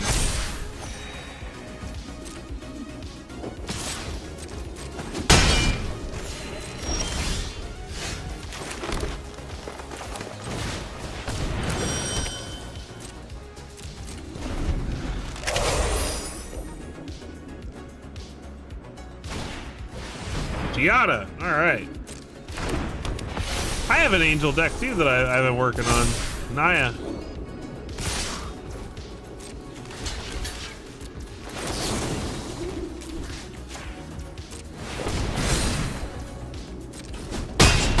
Get out of here! Ha ha ha ha! Gotcha. Alright, Axebane Ferox.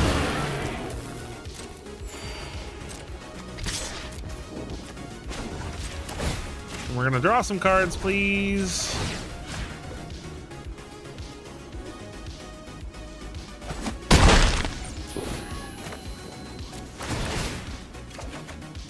Draw.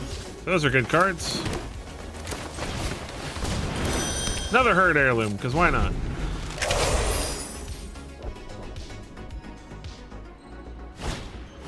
Exemplar of Light. Alright, whenever you gain life, and it's already pretty big. That is annoying.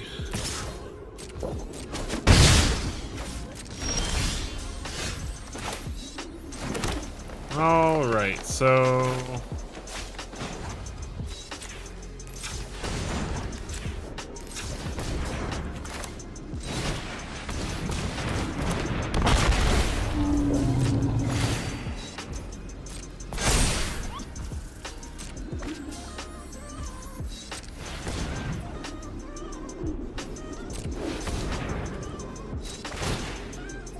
alright, so we are going to destroy your authority in game 4.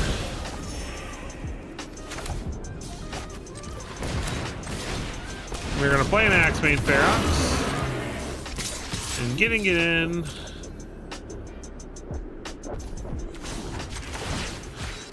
Draw a card.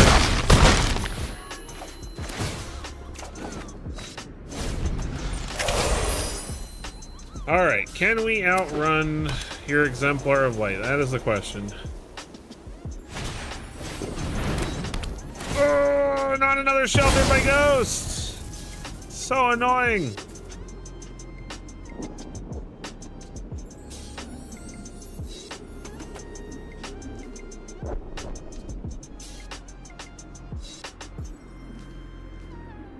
What can I draw to save my life?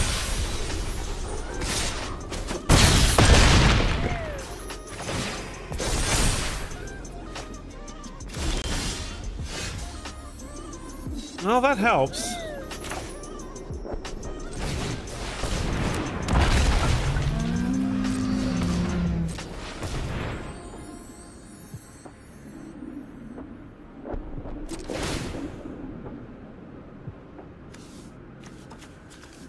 Not a lot, but it does help.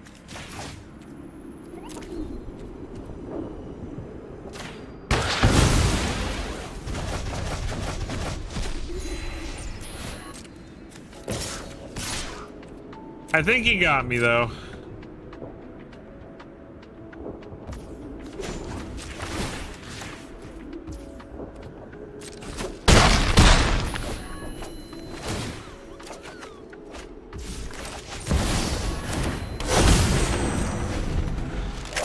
It's all the life gain. I have dealt you far more than 20 damage.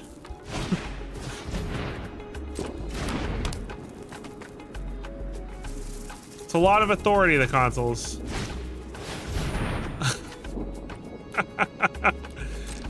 Well, I'll let you have your victory. 3 sheltered by ghosts, Smiley?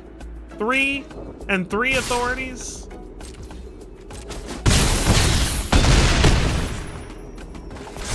You got me.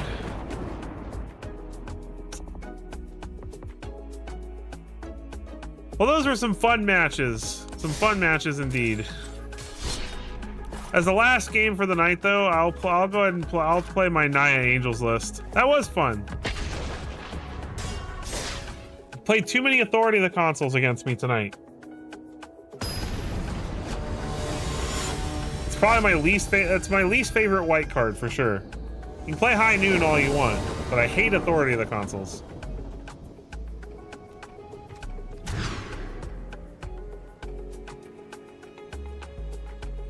What do we put back? I guess Get Lost.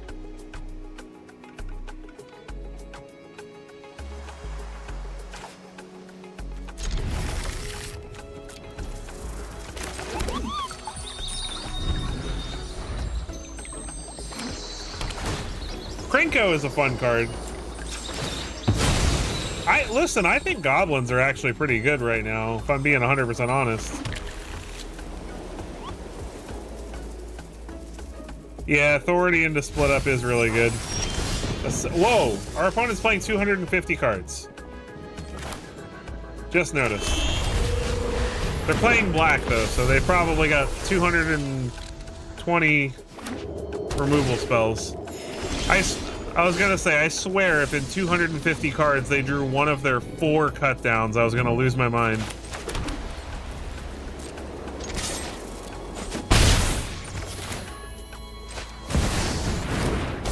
I didn't play that right. I meant to play my brush land, and I'm very upset that I didn't. Because if I played brush land... Okay. I don't know what they're doing. Do I have any 100+ card decks? No, I've never built, except for Brawl. I don't see a point to it because we're not playing, there's no Battle of Wits on Arena. I think we win. Wow. You kidding me, right? There's exactly one good 4-mana board wipe in Standard right now. And they drew one of their 4 out of 230 cards.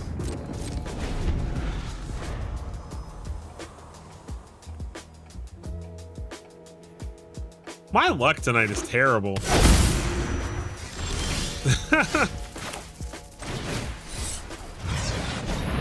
Like, I can't believe he had like what, like a less than 1% chance to have Day of Judgment exactly?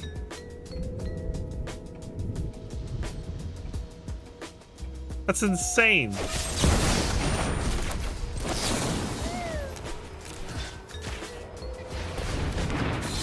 Can't believe we actually might lose to a 250 card deck. And they have another removal spell, apparently. Oh, Lord. Can't make this stuff up, guys. The odds that they had a 4-mana board wipe right there were literally less than 1%. And that's assuming they're playing all 4 of them.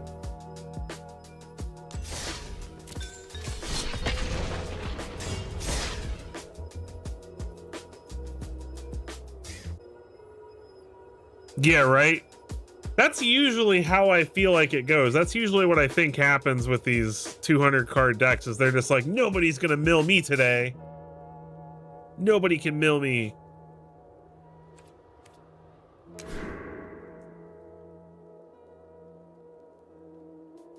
Now let's see if we can get to... I've been getting my butt kicked all night. So let's play sick of the meta, because I'm sick of this meta. Let's play and see if we can get ranked up a little bit.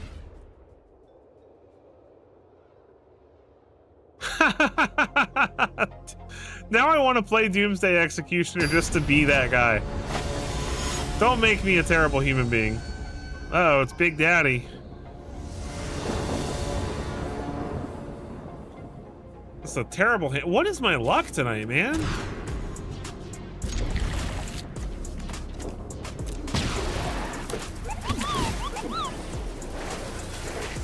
Shadowy backstreet.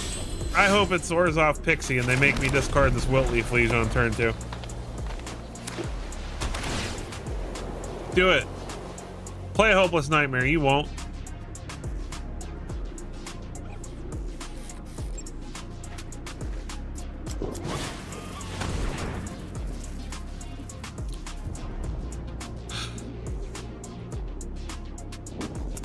They play a discard spell, but one that doesn't allow me to take advantage of Wiltleaf Liege.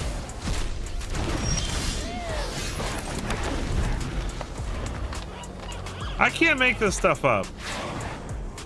They're playing a discard deck, but they're being smart and playing around Wiltleaf Liege. Now they're gonna take Tyvar, so I don't have a turn 3 play. They might take the Liege if they've got some kind of regular discard in their hand. Nope.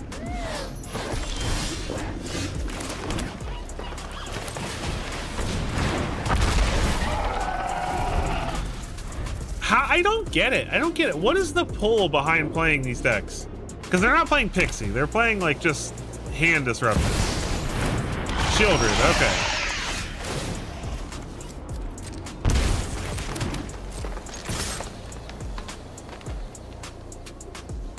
Maybe they'll think I just did it because I'm mad.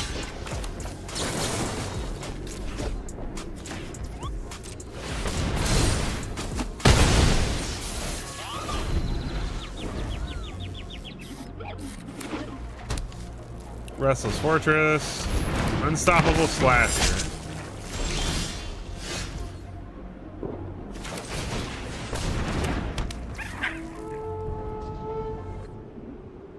You bought an Orzhov discard deck because it made you so upset and you needed to make others feel your pain.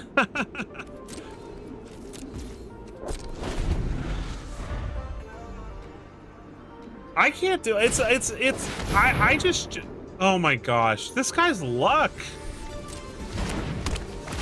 Keen-Eyed Curator was like our one way to stop the Slasher from coming back, and then he draws a temporary lockdown. Like, give me a break, dude.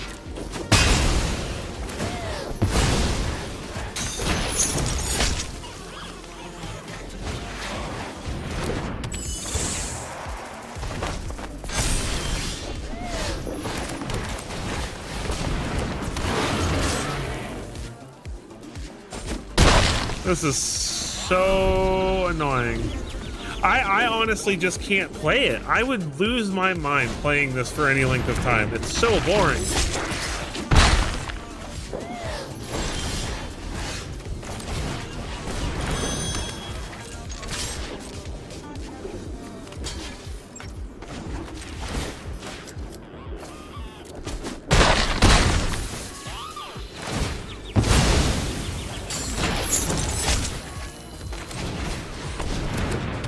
Alright, let's see if we can stabilize, but our opponent probably has an edict or something.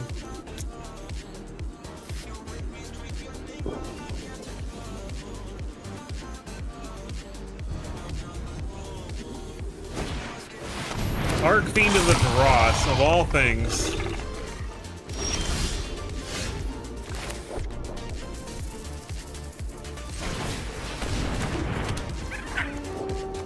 Sorcery, creature, instant, not enough.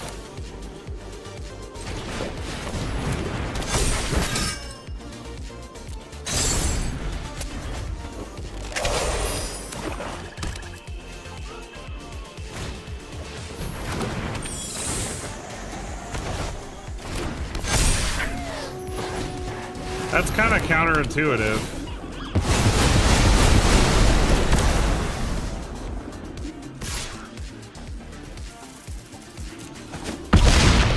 If I draw... Of course I don't.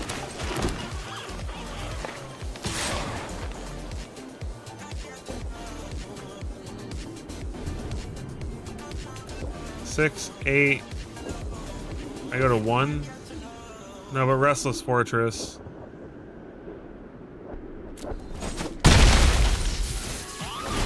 I think I lose. Top decking a land there was so brutal. This is so frustrating.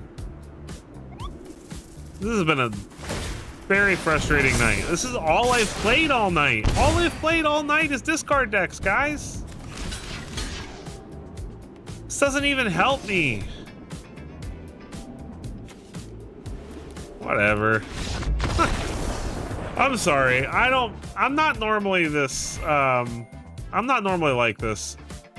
But if you go back and watch this stream, if you're just joining recently or something, like all I have played all night is discard decks. That is all I've played the whole night. And I'm so fed up with it. Like, my gosh, play something else. Man. It is just one of those days, but it's not fun because it's like I'm trying to have a good time with you guys, and it's like I could live it, like, even if I was only playing the most obnoxious meta decks, only mono red and only discard and only, you know, like, at least if it was switching it up so I'm playing different stuff, like, I could live with it. But it's like, come on, man. When every deck I play is, hey, discard your hand, like, I'm not even playing Magic at that point. And the worst part is I've been playing decks that are good against it the last few times I've played. I had a Wiltleaf Liege in my hand against that opponent, but he didn't play any traditional discard. He played all hand disruption discard.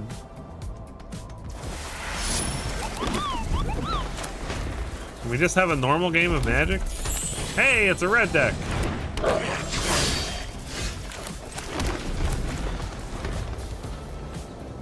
Rather lose to this. They did make too many discard cards, you're right. Fear of missing out.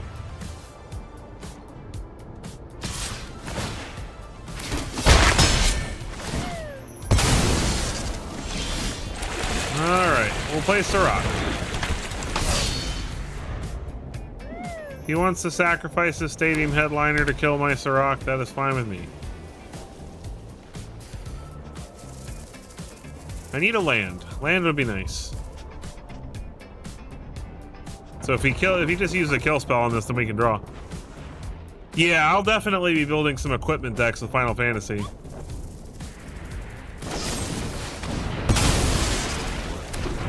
My goodness. This is exactly what I'm talking about. Like, I play a creature that's good against removal, but they play the one removal spell that doesn't target, right?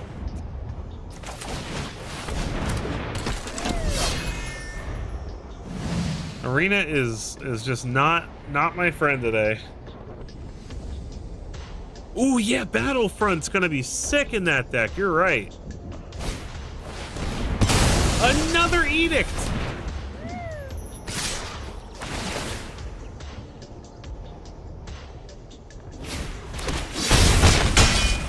I'm not allowed to win games tonight, apparently.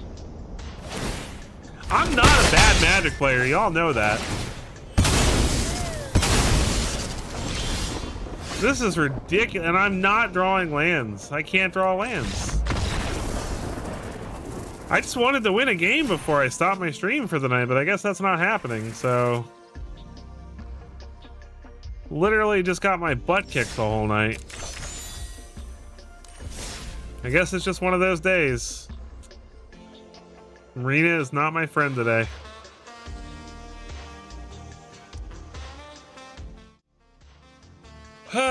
Well, I guess you guys get to see sometimes that's just what I deal with. That's part of the reason that we switched it up from 40 games to 30 games, because I'll have decks where I'll do really well for the first 20, because normally the way I would do it is I would play 25 games with the deck, And then if it had a 60% win rate or better, I would play 15 more games and record them. And there was just too many times where I'd invest 25 games into a deck and it would have a good enough win rate, and then I would play 15 games and literally it would be nothing but mono red, or I'd be on the draw every game, and so I'd waste that 25 games. So yeah, right. To be fair, my desk is kind of hard to flip. I might have flipped it if it was flippable. Thank you so much, Smiley. You've been fantastic this stream. I really appreciate the super chats. It was really fun getting to play with you. And I definitely hope that I've made you feel like that subscription is worth it. To any of you who are not subscribed, if you just take a moment to hit that like button, hit that subscribe button. If you want to support the channel in a more meaningful way, memberships are available. You get cool membership-only benefits. The Sev Squad Discord link is in the description of this video. If you'd like to join the Sev Squad and talk to me, you don't have to be a member to join that. But if you are a member, you do get some exclusive benefits in there as well. And yeah, you guys are awesome. Thank you so much for being here. I appreciate all of you, even though it was a little bit of a rough stream. I really had a great time talking with you guys and playing with you guys and going over spoilers. And I'm probably going to have a bonus stream sometime in the next few days. I was thinking about streaming the Arena Open because I'm going to play in that this weekend, so I might stream that. And I may do a bonus stream another time this week, depending. We'll see. But there'll be a video out sometime later this week of something. So, but the morning that I do, whenever I decide to play the Arena Open, whether it's morning or night, it's either going to be early in the morning or it'll be late at night. So it's definitely not going to be at my normal stream time. So keep your eyes open for that. But I'm definitely going to at least be trying to day 2 in the Arena Open. So I'll stream that when I do it. Thank you guys all so much. Join Sev Squad Discord. It's awesome. I love talking to you guys. And I'll catch you guys in the next one.